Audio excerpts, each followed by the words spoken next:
अस्सलाम वालेकुम जी। अच्छा जी, अब इस वीडियो में हम लोग कंसोलिडेशंस को डिस्कस करेंगे। ठीक है, कंसोलिडेशंस की मुख्तलिफ़ किस्में होती हैं और इनको इस वीडियो में डिस्कस करेंगे। और जो जनरल डिटेल्स होती हैं किसी पैटर्न की, वो तो आएंगी नेक्स्ट वीडियो के अंदर। लेकिन इस वीडियो में मैं आपको बताऊंगा कि कैसे कोई भी पैटर्न हो उसको हम लोग ट्रीट कैसे करते हैं, कैसे उसको ट्रेड किया जाता है। ठीक है जी, तो चलें शुरू करते हैं।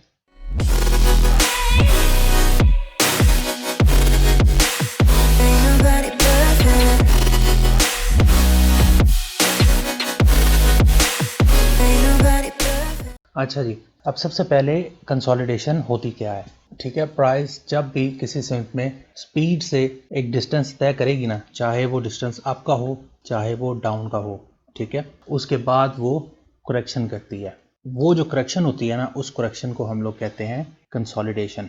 ठीक है, अगर मैं आसान लफ्ज़ों में बोलूँ तो एक नॉर्मल इंसान, जो भी नॉर्मल बिल्कुल इंसान है, जो कोई एथलीट वगैरह नहीं है, एक नॉर्मल आदमी है, अगर उसको थोड़ी देर के लिए भागना पड़े, तेज़ भागना पड़े किसी भी डायरेक्शन में, तो क्या होगा, 2 4 5 10 मिनट के बाद उसका सांस फूल जाएगा, स्टेमिना उसका जो है वो लूज़ कर जाएगा, तो वो थोड़ी देर के लिए सुस्ताएगा। वो जो उसका सुस्ताना है ना, वो जो रेस्ट लेना है, दोबारा से एनर्जी गेन करनी है, मोमेंटम गेन करना है, उसको कहते हैं, वो आम लफ्ज़ों में उसको कहते हैं कंसोलिडेशन। ठीक है, प्राइस भी बिल्कुल सेम इसी तरह बिहेव करती है। एक डायरेक्शन में भागेगी भागेगी, जब थक जाएगी तो फिर उसके बाद कंसोलिडेट करेगी, मोमेंटम गेन करेगी, दोबारा से एनर्जी गेन करेगी अपनी। ठीक है, उसके बाद फिर से भागेगी और फिर से कंसोलिडेट करेगी। ठीक है, जब भी प्राइस इस तरह कंसोलिडेट करती है तो वो कंसोलिडेट करती है किसी भी पैटर्न की शक्ल में, जिसे हम पैटर्न्स की मदद से पहचानते हैं। ठीक है, जो ये मुख्तलिफ पैटर्न है ना, जो भी जितने भी पता है आप लोगों को, रेक्टेंगल हो गया, चैनल्स हो गई, वेजेस हो गई, ट्राइंगल्स हो गए, ब्रॉड वेजेस हो गई, जो मर्जी जितने भी पैटर्न हैं, ठीक है, इन पैटर्न्स की मदद से हम पहचानते हैं इन कंसोलिडेशंस को। ठीक है, ये सब एक ही चीज़ के मुख्तलिफ नाम है। कंसोलिडेशन भी यही है, पैटर्न्स भी यही हैं, करेक्शन भी यही है, एक्यूमुलेशन भी यही है, डिस्ट्रीब्यूशन भी यही है, जो आपको कहना है आप कह सकते हैं, सब एक ही चीज़ के नाम है, वो चीज़ है ये। ठीक है, कंसोलिडेशन। एक्यूमुलेशन और डिस्ट्रीब्यूशन जो होती है ना, वो थोड़ा सा डिफरेंट फिनोमेना है, वो मैं अभी आपको आगे बताता हूँ। बहरहाल कंसोलिडेशन, ये बाकी जितनी भी चीज़ें हैं ना, चाहे वो करेक्शन हो जाए, चाहे वो पैटर्न्स हो जाए, चाहे वो कंसोलिडेशन आप उसको कह लेंगे, उसको जो भी आपने नाम देना है, वो सब एक ही चीज़ के नाम है। ठीक है, एक ही वो बिहेवियर है जिसको हम ये कहते हैं। एग्जॉस्शन भी यही होती है, लेकिन फ़र्क क्या होता है वो मैं भी आपको आगे बताता हूँ। ठीक है, ये हो गया। अब ये कहाँ पे आनी चाहिए, आ जाए नेक्स्ट स्लाइड पे चलते हैं। अच्छा जी, अब ये कहाँ पे आनी चाहिए, इसको समझने के लिए सबसे पहले आपको अपने ट्रेंड का पता होना चाहिए। ठीक है, ये हमारे किसी भी ट्रेंड का, कोई भी ट्रेंड हो जाए, ये उसका ब्लूप्रिंट है। ठीक है, आपको हर जगह जहाँ पे भी आप देखेंगे, आपको यही चीज़ बार बार अगेन एंड अगेन रिपीट होती नजर आएगी। ठीक है, कोई भी ट्रेंड जो है वो इन 3 चीज़ों से मिलकर बनता है। एक इम्पल्स, दूसरा करेक्शन, तीसरा एग्जॉस्शन। ठीक है, ये है हमारी इम्पल्स लेग, ये है हमारी करेक्शन, यही कंसोलिडेशन। ठीक है, कंसोलिडेशन पैटर्न, जो भी चीज़ आपने इसको कहना, ये है वो करेक्शन। ठीक है, और ये हमारी एग्जॉस्शन। ठीक है, अब एग्जॉस्शन और ये करेक्शन, ये दोनों एक ही चीज़ें हैं। ठीक है, दोनों एक ही चीज़ें हैं, बस फ़र्क इनमें क्या होता है, फ़र्क इनमें ये होता है कि अगर फ़र्ज़ करें कि आपके पास डिस्टेंस है, फ़र्ज़ करें कि एक ये लेवल है, ठीक है, और एक ये लेवल है। एक सेकंड, मैं दोबारा इसको ड्रॉ कर दूं। एक ये लेवल है फ़र्ज़ करें आपके पास, एक ये लेवल है आपके पास। ठीक है, इन दोनों लेवल्स के दरमियान में जितने भी ये करेक्शंस होंगी ना, जितनी भी कंसोलिडेशंस होंगी, करेक्शंस होंगी, पैटर्न्स बनेंगे जितने भी, ठीक है, वो सारे हमारे हैं करेक्शन। ठीक है, ये दरमियान वाले एरिया में, इस दरमियान एरिया में जितने भी एक लेवल से एक बड़े लेवल से, मेजर लेवल से, मैं अभी बताता हूँ आपको, इस एरिया के दरमियान में जितनी भी ये करेक्शंस होंगी ना, वो सारी हैं हमारी करेक्शन ही उनको हम बोलेंगे। ठीक है, वो सारे है, होती सभी पैटर्न की शक्ल में है, लेकिन वो हमारी करेक्शन है सब। ठीक है, उसको करेक्शन बोलते हैं। लेकिन जो इस लेवल पे जाके जो बड़ी बाउंड्री है, फर्ज करें यहाँ से प्राइस ऊपर ट्रेवल कर रही थी, ठीक है, तो अब जो इस लेवल पे आके जो करेक्शन होगी ना, वो करेक्शन मोस्टली हमारी एग्जॉस्शन होती है। ठीक है, बनते ये भी पैटर्न्स ही हैं, ये भी जितने सेम ही पैटर्न हैं, सब जितने भी पैटर्न हैं वो सब इस शक्ल, ये वो एग्जॉस्शन भी हो सकते हैं और वही सारे पैटर्न जो हैं वो करेक्शन भी हो सकते हैं। सिर्फ हमें कैसे पता चलता है कि वो करेक्शन है या एग्जॉस्शन है, वो हमें ऐसे पता चलता है कि अगर वो मिड वे में है, वो मिड वे में है तो फिर वो करेक्शन है, और अगर वो लेवल पे पहुंच गई है, बाउंड्री पे आके हो रहा है कुछ ऐसा, तो वो फिर एग्जॉस्शन है। ये है एक पहली बात है ये, ठीक है। पहली चीज़ ये है, पहला फ़र्क ये है इन दोनों में। दूसरा फ़र्क ये है कि जो करेक्शन होती है ना वो ट्रेंड की डायरेक्शन में ब्रेक होती है, ठीक है। जैसे अब ये अगर फ़र्ज़ करें हमारा अप ट्रेंड चल रहा था ना, ये इतना एरिया जो है ये हमारा अप ट्रेंड चल रहा था, ठीक है। तो इसके दरमियान में अब जितने भी पैटर्न्स बनेंगे ना, यहाँ पे जितने भी पैटर्न्स बनेंगे वो सब पैटर्न अप मूव के अंदर ही ब्रेक होंगे। लेकिन जो एग्जॉस्शन होगी ना, एग्जॉस्शन जो होगी वहां से फिर वो पैटर्न अप में नहीं मूव होगा, अप में नहीं ब्रेक करेगा, वो फिर ऑपोजिट ब्रेक कर लेगा, ठीक है। लेकिन ये ज़रूरी है कि वो किसी बड़े टाइम फ्रेम के लेवल के ऊपर होना चाहिए। फ़र्ज़ करें फॉर एग्जांपल कि मैं D1 के अंदर कोई ट्रेंड देख रहा हूँ, ठीक है। ये D1 के अंदर ट्रेंड है, ठीक है। यहाँ से ये ट्रेंड स्टार्ट हुआ है, ये जो लेवल है, ये ट्रेंड मुझे नज़र आ रहा है D1 के अंदर, और ये जो लेवल है ये है वीकली का, ठीक है।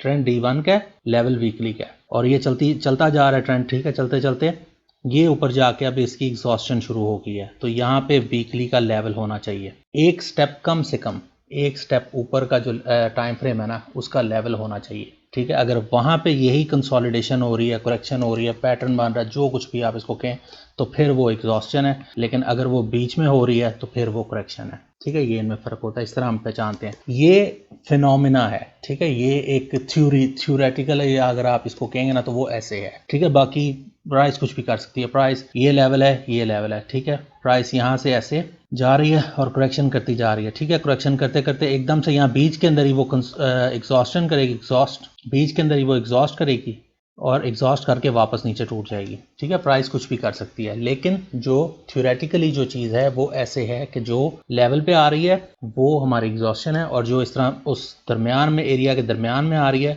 वो हमारी करेक्शन है, ठीक है। बस यही इन दोनों में फ़र्क है, बाकी चीज़ें सेम ही है, ठीक है। ये एक ही फिनोमिना, हर जगह एक ही फिनोमिना चल रहा है। बस फ़र्क कहाँ पे आता है? फ़र्क आता है शक्ल के अंदर, ठीक है। शक्लों में फ़र्क आता है, बस और कोई फ़र्क नहीं आता। पहला फ़र्क होता है शक्लों में। फॉर एग्जांपल ये इम्पल्स मूव लगी, उसके बाद यहाँ पे ट्रायंगल बन जाएगा, फिर ये इम्पल्स मूव लगी, उसके बाद यहाँ पे फ्लैग बन जाएगा, या डिसेंडिंग चैनल बन जाएगी, या फ्लैट टॉप ट्रायंगल बन जाएगा, या फ्लैट बॉटम ट्रायंगल बन जाएगा, ठीक है। कोई भी जो मर्जी शक्ल बने, उसकी शक्ल कुछ भी हो सकती है। जितने भी आपको पैटर्न्स का पता है ना, वो शक्ल उसकी कुछ भी हो सकती है। बस फ़र्क इतना है कि अगर वो बीच में आ रही है, अगर वो एक मेजर 2 लेवल्स हैं बड़े टाइम फ्रेम के, ठीक है, एक स्टेप ऊपर, कम से कम एक स्टेप ऊपर, उनके दरमियान में है तो मोस्ट प्रोबेबली वो करेक्शन है, और अगर वो उन लेवल्स के ऊपर है तो फिर मोस्ट प्रोबेबली वो एग्जॉस्शन है, ठीक है। लेकिन ये एग्जॉस्शन जो होती है इसका आगे फिर थोड़ी सी और आगे जो है ना इसकी वो डिटेल्स होती हैं कि मसलन अगर कई बार, अब मसलन एक लेवल है, ठीक है, फ़र्ज़ करें कि ये वीकली का लेवल है,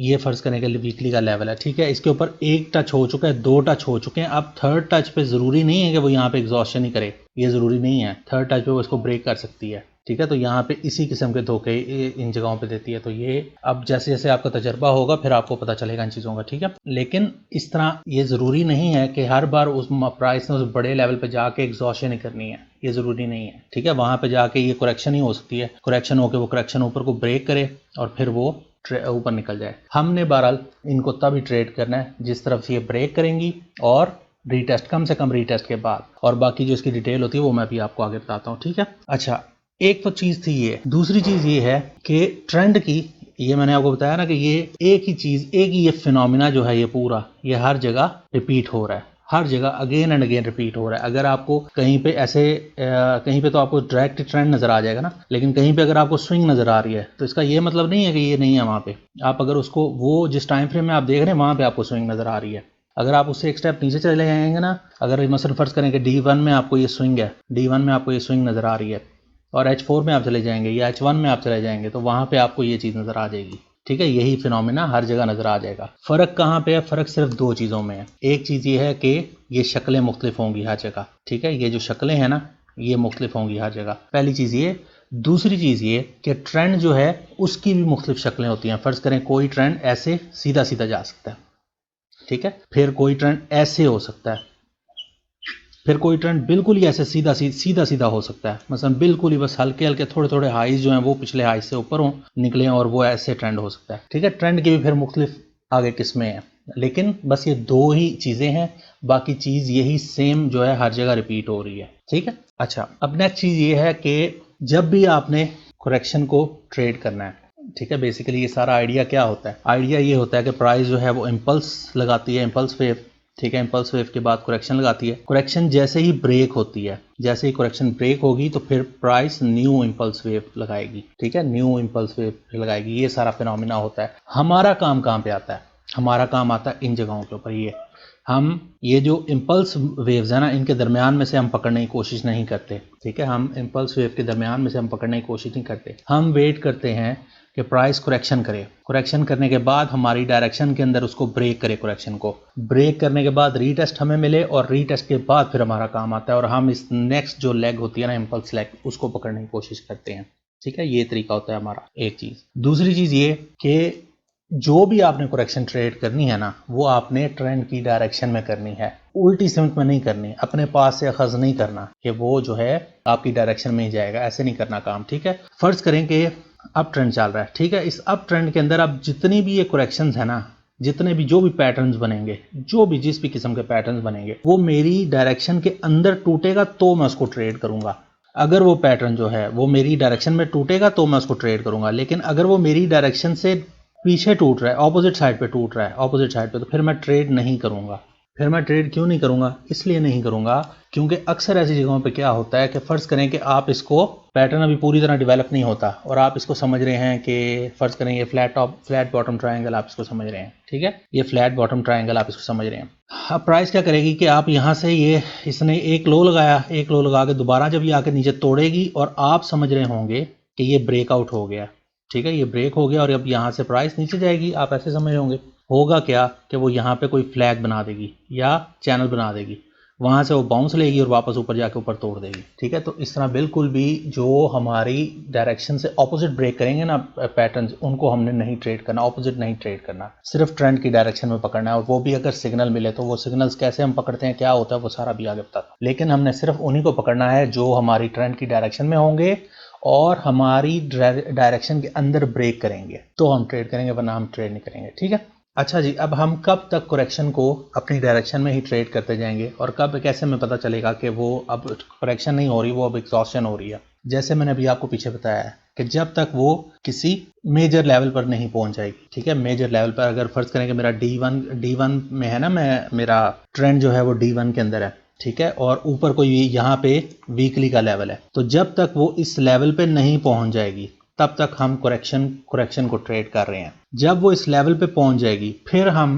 एग्जॉस्शन को ढूंढना शुरू करेंगे। ठीक है, फिर अगर वहां पे कोई भी पैटर्न बन के तो वो ऑपोजिट साइड पे टूटता है तो वो वैलिड हो सकता है, लेकिन उसमें फिर आप वो सारे फिनोमिना जो पीछे आपको बताया ना, रिवर्सल का, ब्रेकआउट, वो रिवर्सल की जितनी कैंडलस्टिक्स हैं वो फिर उस टाइम फ्रेम के अंदर, मसलन अब ये वीकली का लेवल है ना, तो वीकली के अंदर फिर आपको रिवर्सल सिग्नल भी साथ मिलना चाहिए। टाइमिंग्स बहुत इंपॉर्टेंट होती हैं फॉरेक्स के अंदर, ठीक है, ये चीज़ ज़हन में रखनी है। अभी आप आगे जब चलेंगे तो आपको थोड़ा सा इसका आइडिया होगा इस बात का। टाइमिंग्स बहुत इंपॉर्टेंट होती है कि आप कब किस चीज़ को पकड़ रहे हैं, सही टाइम पे सही जगह पे मौजूद होना ज़रूरी होता है। तो वो जो रिवर्सल के सिग्नल्स हैं वो आपको मिलने चाहिए, और उसके बाद फिर अगर ये ऑपोजिट साइड पे जो भी हमारा ये D1 में ट्रेंड चल रहा है ये टूटेगा ना, तो फिर वो इसका मतलब है कि वो वैलिड है। अगर वो सिग्नल बनने से पहले टूट रहा है या ऐसा कुछ कर रहा है तो फिर इसका मतलब है कि वो फिर 50-50 है, फिर वो करेक्शन हो सकती है। ठीक है, बाकी फिर अब जब आप तजर्बा आपको आहिस्ता आहिस्ता होगा तो फिर आपको समझ आ जाएगी उसकी। ठीक है, एक चीज़ ये कि वो कम से कम बड़े टाइम फ्रेम के एक स्टेप, कम से कम बड़ा एक स्टेप ऊपर टाइम फ्रेम के लेवल पे पहुंचे,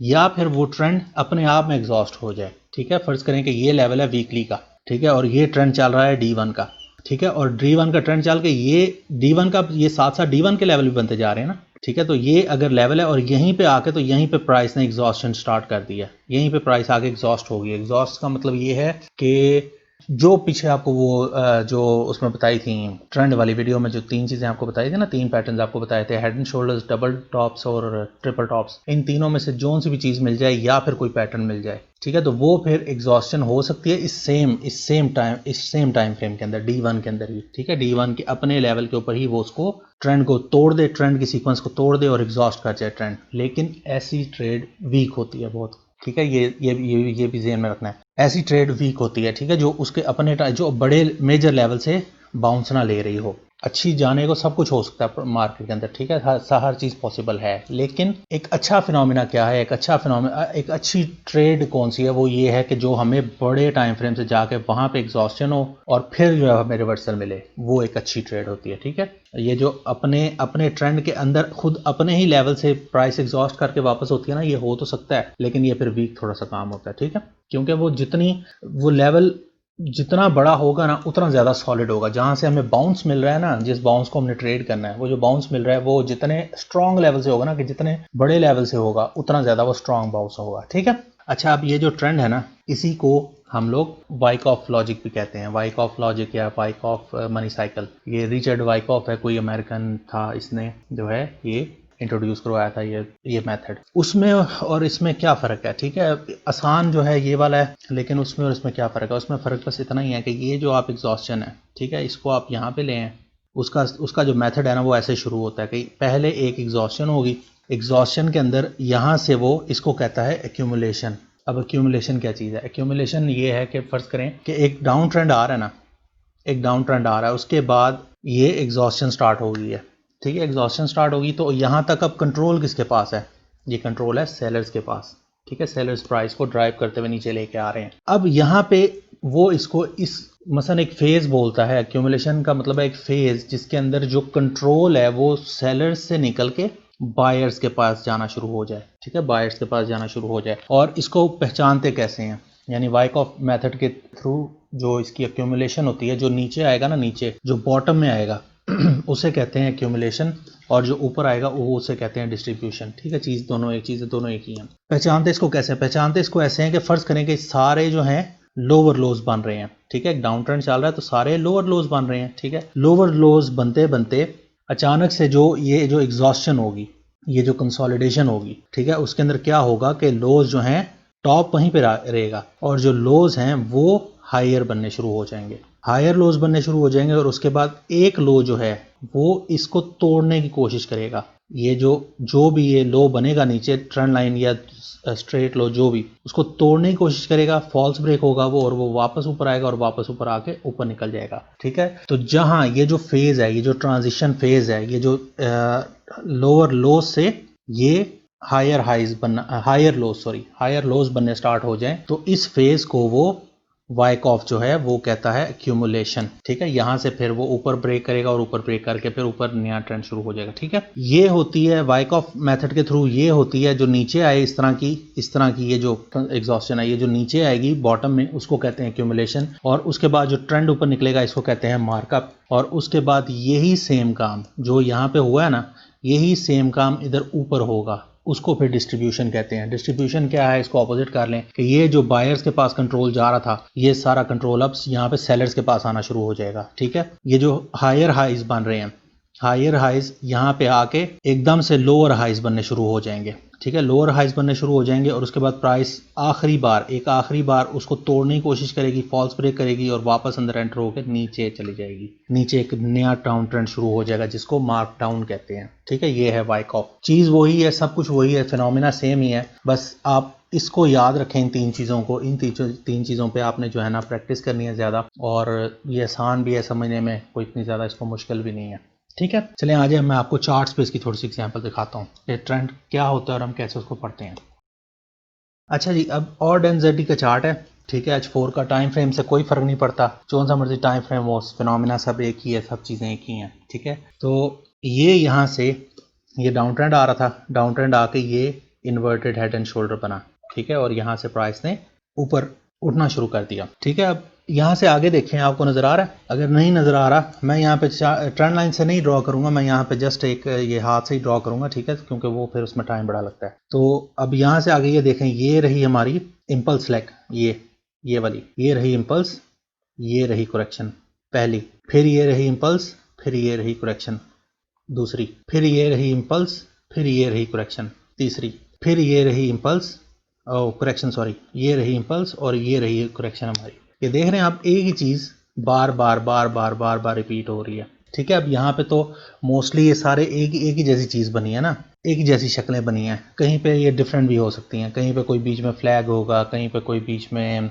कोई एक मसन ये यहाँ पे वेज बन जाएगी, यहाँ पे चैनल बन जाएगी, यहाँ पे कोई फ्लैट टॉप ट्राइंगल बन जाएगा या सिर्फ ट्राइंगल बन जाएगा। ठीक है, ऐसे मुख्तलिफ शक्लें बनती हैं दरमियान के अंदर। लेकिन हमारा काम जो है वो बस उस शक्ल को सही वक्त पे पहचानना है, और पहचानने के बाद हमने अगर हमें ये नज़र आएगा, ठीक है, हम यहाँ बीच में से कहीं से ट्रेड लेने की कोशिश नहीं करेंगे, ये जो बीच में जगह है हम यहाँ से ट्रेड लेने की कोशिश नहीं करेंगे। ठीक है, हम क्या करेंगे कि हम वेट करेंगे कि प्राइस जो है वो करेक्शन करे, करेक्शन करेगी, करेक्शन को ब्रेक करे, ब्रेक करने के बाद फिर हम अपनी ट्रेड ढूंढेंगे। ठीक है, ट्रेड हम कैसे ढूंढते हैं वो मैं भी आपको आगे बताता हूँ। लेकिन बहरहाल यही फिनोमिना आप जिधर भी देखेंगे ना आपको यही चीज़ नज़र आएगी सेम। ठीक है, अभी तक ये यहाँ पे करेक्शंस होती चली जा रही हैं, करेक्शंस होती चली जा रही हैं। ठीक है, अभी यहाँ पे ऊपर कोई अगर बड़ा लेवल होगा तो वहाँ पे जाके जो है ये एग्जॉस्शन करेगा। ठीक है, कोई भी जो भी जब तक वो उस बड़े लेवल पे प्राइस नहीं पहुंचेगी ना, जब तक कोई यहाँ पे ऊपर बड़ा लेवल नहीं आ जाएगा, तब तक जितने भी पैटर्न्स बन रहे हैं ना वो हमारे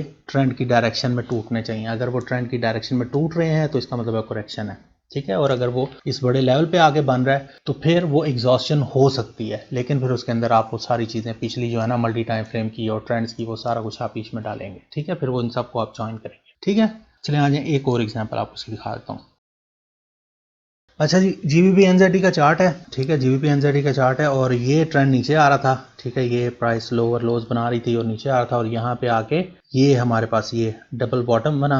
डबल बॉटम बनने के बाद यहाँ से अब ट्रेंड स्टार्ट हो गया। ठीक है, अब देखें आपको चीज़ें अगर नज़र आ रही हैं तो, अगर नहीं आई तो ये मैं आपको ड्रॉ करने लगा हूँ। ठीक है, ये रहा हमारा पहला ट्राइंगल, उसके बाद ये रहा हमारा दूसरा ट्राइंगल, उसके बाद ये रहा हमारा तीसरा फ्लैग। ठीक है, उसके बाद ये रही हमारी एग्जॉस्शन, यहाँ पे कोई लेवल होगा। ठीक है, यहाँ पे कोई लेवल होगा बड़े टाइम फ्रेम का, ये D1 है ना, तो यहाँ पे कोई वीकली का या मंथली का लेवल होगा। वहां से फिर इसने इसको नीचे ब्रेक किया, नीचे ब्रेक करके ये रीटेस्ट किया, ये फुल स्विंग रिवर्सल। ठीक है, ये उस ट्रेंड लाइन पे ये उसने रीटेस्ट किया, रीटेस्ट करके वो उस लो को तोड़ नहीं सकी। ये मैं भी आपको आगे बताता हूँ हम यहाँ पे कैसे बचते हैं इन जगहों पे। वो तोड़ नहीं सकी उसको लो को, और वहां से वापस वो ऊपर निकल गई।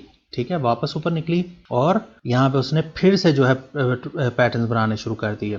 ठीक है, ये रहा हमारा पहला पैटर्न और उसके बाद ये रहा हमारा दूसरा पैटर्न। ठीक है, ऐसे फिर बीच में वो मैं यहाँ पे सामने सामने ड्रॉ कर रहा हूँ, उसकी डिटेल्स में नहीं जा रहा कि वो डिटेल्स में फिर जो है ना वो छोटे टाइम फ्रेम में जाके आप इसको चीज़ों को, ये जो ट्रेंड लाइंस होती हैं ये मैं अभी आपको आगे बताता हूँ मैं इनको कैसे देखते हैं, लेकिन आप छोटे टाइम फ्रेम में जाके उनको जो है अपनी ट्रेंड लाइंस को सेट कर सकते हैं, लेवल्स को सेट कर सकते हैं। ठीक है, उनको पूरी डिटेल से तरतीब दे सकते हैं एक टाइम फ्रेम एक स्टेप नीचे जाके। ठीक है जी, तो ये इस तरह हमारा होता है ट्रेंड। कोई भी ट्रेंड, चाहे आप जो सा मर्जी चार्ट ले लें, जिस चीज़ का मर्जी चार्ट ले लें, जो सी मर्जी करेंसी हो, जो सा मर्जी कमोडिटी हो, जो मर्जी चीज़ हो। ठीक है, यही चीज़ यही फिनोमेना उसके अंदर चल रहा है। ठीक है, कहीं पे अगर आपको स्विंग नज़र आ रही है ना, तो अगर आप उससे एक स्टेप नीचे चले जाएंगे या कभी एक स्टेप या कभी दो स्टेप नीचे चले जाएंगे तो वहाँ पे आपको फिर यही चीज़ें सारी नज़र आना शुरू हो जाएंगी। ठीक है, फ़र्ज़ करें कि यही स्विंग है ना, अगर यही वाली चीज़ है, ये देखें मैं आपको यहीं पर दिखा देता हूँ, यही चीज़ है। तो इसको अगर मैं बड़े टाइम फ्रेम में जाके देखूँ, ये देख रहे हैं आप यहाँ पे, अब वो सारे पैटर्न्स गायब हो गए हैं, वो सारे पैटर्न्स गायब हो गए हैं। ठीक है, वो सब जो हैं वो एक जस्ट स्विंग बन गई है। ठीक है, तो अगर आपको कहीं पे ऐसे स्विंग नजर आ रही है ना, जिस तरह अब ये स्विंग है, ये स्विंग है, या ये है, या ये है, ठीक है, तो इन सब को जब आप पीछे जाकर डिकोड करेंगे ना, स्विंग को देखेंगे तो उनके अंदर आपको वही पीछे जो ब्लूप्रिंट है ना हर चीज़ का, वो वही है। एग्जॉस्शन, वहां से न्यू ट्रेंड स्टार्ट होगा, न्यू ट्रेंड फिर ऊपर जाके फिर वो एग्जॉस्ट करेगा, और एग्जॉस्ट करने के बाद फिर वो ऑपोजिट साइड ब्रेक करेगा बड़े लेवल से, मोस्टली बड़े लेवल से, बड़े टाइम फ्रेम के लेवल से, और वापस उल्टा ब्रेक करेगा और ऑपोजिट ब्रेक करके तो फिर नया नीचे ट्रेंड स्टार्ट हो जाएगा। ठीक है, यही चीज़ आपको again and again again and again repeat होती नजर आएगी। ठीक है जी, तो चलें आ जाए अब इसके आगे उस पर चलते हैं, आगे डिटेल्स के ऊपर। अच्छा जी, अब ये कुछ पॉइंट्स होते हैं जिनको हमने ध्यान में रखना होता है। ठीक है, सबसे पहला पॉइंट है ड्राइंग। ड्राइंग जो है आपने बस दो चीज़ों का ख्याल करना है किसी भी पैटर्न को ड्रॉ करते वक्त। एक, नंबर वन, आपका जो भी पैटर्न है वो एक स्विंग से स्टार्ट होना चाहिए। ठीक है, एक स्विंग से, ये जो एक स्विंग है इससे स्टार्ट होना चाहिए। ठीक है, कोई भी पैटर्न आप ये नहीं करेंगे कि आप बीच में यहाँ पे कोई स्विंग्स थी तो आप उसको भी बीच में मिला रहे हैं और आप मुख्तलिफ स्विंग्स को मिला के तो उनका कचुम्बर सा बना रहे हैं। ऐसा काम आप नहीं करेंगे। जो भी आपने ड्रॉ करना है, पैटर्न को स्टार्ट करना है, वो आपकी जस्ट एक स्विंग से स्टार्ट होना चाहिए। ठीक है, पहली बात हो गई ये। दूसरी बात ये कि कम से कम, बिल्कुल कम से कम विक्स या कैंडल्स आपकी पैटर्न में से बाहर निकलनी चाहिए। आपने अगर फर्ज करें कि यहाँ पे एक विक है, एक यहाँ पे विक है, तो आप बिल्कुल इसका एब्सोल्यूट हाई पकड़ेंगे, हाई। ठीक है, ऐसी एक्सेप्शंस होती हैं, कोई एक आधी विक थोड़ी सी बाहर हो जाती है, लेकिन जितनी कम से कम हो। मसलन अगर यानी मैं तो यहाँ तक भी इसको स्ट्रिक्टली रखता हूँ कि मैं एक से ज़्यादा नहीं जाने देता। बहुत कम कोई होगा, बहुत कम, तो वो 2 विक्स हो जाएंगी बाहर, इससे ज़्यादा मैं उसको बाहर नहीं जाने देता। अगर 3-4 या 5 पॉइंट्स मेरे 2-3 से ऊपर, 2 पॉइंट से ऊपर कोई चीज़ बाहर है, इस तरह मेरी बाउंड्री में से बाहर निकल रही है, तो फिर मैं उस बाउंड्री को कंसिडर करता ही नहीं हूँ। फिर मैं वो जो ऊपर न्यू बाउंड्री है ना, फिर मैं उसको कंसिडर करता हूँ। ठीक है, वो ट्रेड, ये ज़रूरी नहीं होता कि हर जगह हमने ट्रेड पकड़नी ही पकड़नी है। हमें चीज़ हमारे रूल के ऊपर मिलनी चाहिए। अगर हमारे रूल्स पे है तो हम उसको ट्रेड करेंगे, अगर हमारे रूल्स पे नहीं है तो हम ट्रेड नहीं करेंगे। प्राइस इस तरह के धोखे अक्सर करती है। फर्ज करें कि ये है ना, एक ये नीचे उसने आपको दे दिए हैं हाइस, एक ये ऊपर आपको हाइस दे दिए हैं। ठीक है, आप इसको कंसिडर कर रहे हैं, वो क्या करेगी, वो नीचे इस पे रिटेस्ट लेके, तो अब आप समझ रहे हैं कि ये वापस अंदर ब्रेक हो गई है, ये जो ऊपर वाली है ये वापस अंदर ब्रेक हो गई है, लेकिन वो क्या करेगी कि नीचे वाली से बाउंस लेके तो वापस बाहर निकल जाएगी। ठीक है, इस तरह के धोखे प्राइस देती है, लेकिन जैसे जैसे आपका तजर्बा होगा ना, तो आप उनको चीज़ों को पहचानना शुरू हो जाएंगे। ठीक है, तो पहली चीज थी कि आपका जो पैटर्न है वो एक स्विंग से आगे शुरू होना चाहिए, और दूसरी चीज ये थी कि आपकी कम से कम विक्स या कैंडल बॉडीज कम से कम निकलनी चाहिए, मैक्सिमम 1 या 2, इससे ऊपर नहीं जाना चाहिए बिल्कुल भी। ठीक है, आपने आउटर मोस्ट जो बाउंड्री होगी ना किसी भी पैटर्न की, वो आपने कंसिडर करनी है, उसको आपने कंसिडर करना है। जो हमारी डायरेक्शन में ब्रेक करेगी ना, मेन हमारी वही होती है, वही जो बाउंड्री है ना, वही मेन होती है। फर्ज करें कि कोई रेक्टेंगल है, ठीक है, और ये ट्रेंड नीचे से ऊपर चलता आ रहा है, तो अब ये इससे इतना फर्क नहीं पड़ता, नीचे वाली से, इससे नीचे वाली से इतना फर्क नहीं पड़ता, ज्यादा फर्क हमें पड़ता है इससे। ये हमारी एक्यूरेट होनी चाहिए, क्योंकि हमने तो इसका ये ब्रेक होगी तो फिर ऊपर अगर हम बाय एक्सपेक्ट कर रहे हैं, यहाँ से ट्रेंड अभी आप ही हम एक्सपेक्ट कर रहे हैं, तो ये एक्यूरेट होगी तो हम अपनी एंट्री सही पकड़ेंगे ना। तो ये ना भी ठीक हो तो इससे कोई फर्क नहीं पड़ता, लेकिन ये आपकी एक्यूरेट होनी चाहिए। ठीक है, और इसी तरह अगर आप इसको उलट कर लेंगे, अगर डाउन ट्रेंड आ रहा है और यहाँ पे कोई ऐसे रेक्टेंगल बनता है, तो ये जो है, ये नीचे वाली जो इसकी बाउंड्री है, ये एक्यूरेट होनी चाहिए। ठीक है, कोई भी जोन सा मर्जी पैटर्न आप ले लें, जोन सी मर्जी चीज़ आप पकड़ लें, कोई फर्ज करें कि कोई ऐसे चैनल ही है, ठीक है, कोई चैनल ही है, अब ये असेंडिंग चैनल है ना, ऊपर चढ़ रही है ये, ठीक है, प्राइस इसके अंदर ऊपर चढ़ रही है, तो अब ये नीचे ब्रेक होनी चाहिए, रूल्स के मुताबिक इसको नीचे ब्रेक होना चाहिए। तो अगर नीचे ब्रेक होगी तो इस ट्रेंड लाइन से इतना फर्क नहीं पड़ता। मेन चीज़ ये वाली है, ये जिससे हमने एंट्री पकड़नी है अपनी, ये आपकी एक्यूरेट होनी चाहिए। ठीक है, मैक्सिमम 1 से 2 जो विक्स हैं, इससे ज़्यादा उसमें से बाहर नहीं निकलनी चाहिए। ठीक है, और अगर बाहर निकलती भी हैं, फर्ज करें कि ये एक ऐसे, ये कोई ट्रेंड लाइन है, ठीक है, एक सेकंड मैं इसको पीछे से दोबारा ड्रॉ कर देता हूँ। ठीक है, ये फर्ज करें कि ये एक विक जो ऐसे बाहर निकली हुई है, ठीक है, विक या कैंडल्स, 2 कैंडल्स ऐसे, एक कैंडल बाहर है, फिर एक दूसरी कैंडल वापस उसको अंदर ले आई है और नीचे गई है मार्केट प्राइस, अगर ऐसे निकली हुई है बाहर, तो आपने ये जब भी ब्रेक होगा तो आपने ये जहन में रखना है कि ये यहाँ पे भी अब एक पॉइंट है। ठीक है, इसका ये मतलब नहीं है इसका कि यहाँ पे पॉइंट नहीं है, पॉइंट यहाँ पे है। और ऐसी जगह पे जब भी प्राइस निकलेगी ना, यानी जहाँ पे आपके मैक्सिमम टचेज है ना, मोस्ट ऑफ द टाइम जो मैक्सिमम आपके टचेज है ना, जहाँ पे most of the time price वहां पे उसको टेस्ट करती है। ठीक है, लेकिन ऐसी जगहों पे जब इस तरह टेस्ट करेगी तो क्या होगा कि फौरन ही प्राइस जो है ना, एक ही ऐसे बड़ी सी कैंडल बनेगी जो ऊपर वाला पॉइंट है उसको भी तोड़ जाएगी। ठीक है, लेकिन बताने का मकसद यहाँ पे ये है कि आपको ये ज़हन में रखना है कि जो आपका जो भी, चाहे वो एक ही विक अगर बाहर निकली हुई है ना, तो वो विक भी आपका पॉइंट है। ठीक है, वहां पे भी ऐसे ट्रेंड लाइन है, दूसरी ट्रेंड लाइन है। ठीक है, ये दूसरी मेन चीज़ है। चलिए मैं चार्ट पे आपको एक पैटर्न जो है ड्रॉ करके दिखा देता हूँ कि कैसे हम लोग ड्रॉ करते हैं। अच्छा जी, ये चार्ट है, ठीक है, इसके ऊपर अब हमने पैटर्न अपना ड्रॉ करना है। सबसे पहला पैटर्न हमारा ये है, ठीक है, दूसरा पैटर्न हमारा ये है। तो पैटर्न हम अपने ड्रॉ करना है अपना। ठीक है, ये देखें, ये स्विंग देख रहे हैं आप, ये स्विंग, ये यहाँ से पैटर्न हमारा स्टार्ट हो रहा है। ठीक है, और हम अपनी बाउंड्री जो है वो यहीं से पकड़ेंगे। ये रही हमारी पहली बाउंड्री, ये रही हमारी दूसरी बाउंड्री, अपर बाउंड्री। ठीक है, इसको आप टाइट कर लें, बेशक उसके साथ जोड़ दें, वो जैसे, उसका इतना फर्क नहीं पड़ता, मेन चीज़ ये है वाली है। ठीक है, अच्छा, उसके बाद फिर ये पैटर्न है। ठीक है, ये पैटर्न यहाँ पे ये ऐसे बना हुआ है, तो ये वाली स्विंग है, ये स्विंग आप देख रहे हैं ना, ये पूरा एक स्ट्रक्चर है, ये स्विंग है जिससे मैं पैटर्न को ड्रॉ कर रहा हूँ। ठीक है, मैं ये नहीं कर रहा कि यहाँ से भी एक ऐसे कुछ चीज़ लेके आ रहा हूँ तो मैं यहाँ से भी ऐसे कुछ चीज़ लेके आ रहा हूँ। ठीक है, वो है ये। अब फर्ज करें कि ये 2 पैटर्न है ना, ये पैटर्न है, ये पैटर्न है। ठीक है, ये यहाँ पे भी है, ये यहाँ पे भी ये ट्रेंड लाइन है, लेकिन इस ट्रेंड लाइन के अंदर ये डिटेल्स बनी हुई हैं। एक बात, दूसरी बात ये कि ये जो हैं इनके अपने टाइम फ्रेम्स हैं, ये जो छोटी शक्लें बनी हुई हैं, अभी आपको थोड़ा सा आगे मैं बताऊंगा ना तो ये समझ आ जाएगा सारा कुछ। इनका अपना टाइम फ्रेम है, और ये जो बड़ी ट्रेंड लाइन है, ये जो बड़ी नीचे जो ट्रेंड लाइन चल रही है, ये ट्रेंड लाइन है लेकिन इसका अपना टाइम फ्रेम है।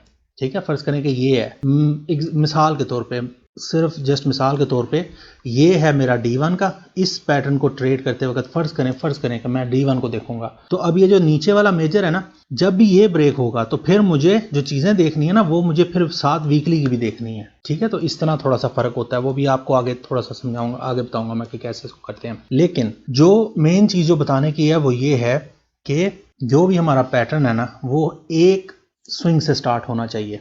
ठीक है, एक स्विंग से स्टार्ट होना चाहिए, और दूसरा मिनिमम, बिल्कुल मिनिमम उसके अंदर से जो है विक्स बाहर निकलनी चाहिए।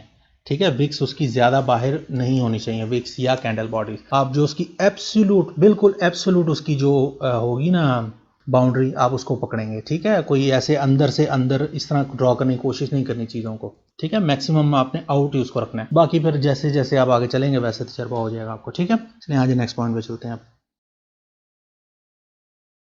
अच्छा जी, ये कंसोलिडेशन जो होती हैं ये नो मैंस लैंड होती हैं। ठीक है, ये मैंने आपको पॉइंट पहले भी बताया था। एक चीज़ तो ये ज़हन में रखें कि हर चीज़ के कई कई स्केल्स पे हो सकती है। ठीक है, हर पैटर्न, हर चीज़, हर कंसोलिडेशन, एग्जॉस्शन, जो कुछ भी है, एग्जॉस्शन तो नहीं लेकिन पैटर्न जितने भी है ना, वो हर एक स्केल पे हो सकते हैं। ठीक है, वो ऐसे छोटा सा कोई पैटर्न भी हो सकता है, वो ऐसे बड़ा सा कोई पैटर्न भी हो सकता है। अगर वो बड़ा है तो इसको हम ट्रेड कर सकते हैं।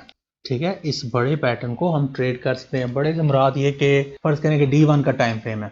ठीक है, फर्ज करेंगे D1 का टाइम फ्रेम है। ये जितना कुछ मैं अभी आपको बताता आ रहा हूँ ना, ये पीछे जितना कुछ बताया या आगे जितना कुछ बताऊंगा, या जो भी जितना भी कुछ अभी तक ये जितना कोर्स है पूरा, एक एक चीज जो है ना, वो आप जिस मर्जी टाइम फ्रेम पे जाके अप्लाई कर सकते हैं। ठीक है, ये बार बार मुझे मैसेज करते हैं लोग के जी स्कैल्पिंग समझाएं, तो ये करें तो वो करें, छोटी स्ट्रेटजी समझाएं। ये जितना कुछ है आप इसको लॉन्ग पे भी कर सकते हैं, आप इसको शॉर्ट पे भी कर सकते हैं, जो जैसे मर्जी। ये जस्ट एक चार्ट को पढ़ने का तरीका है। ठीक है, जिससे हम चार्ट को पढ़ते हैं।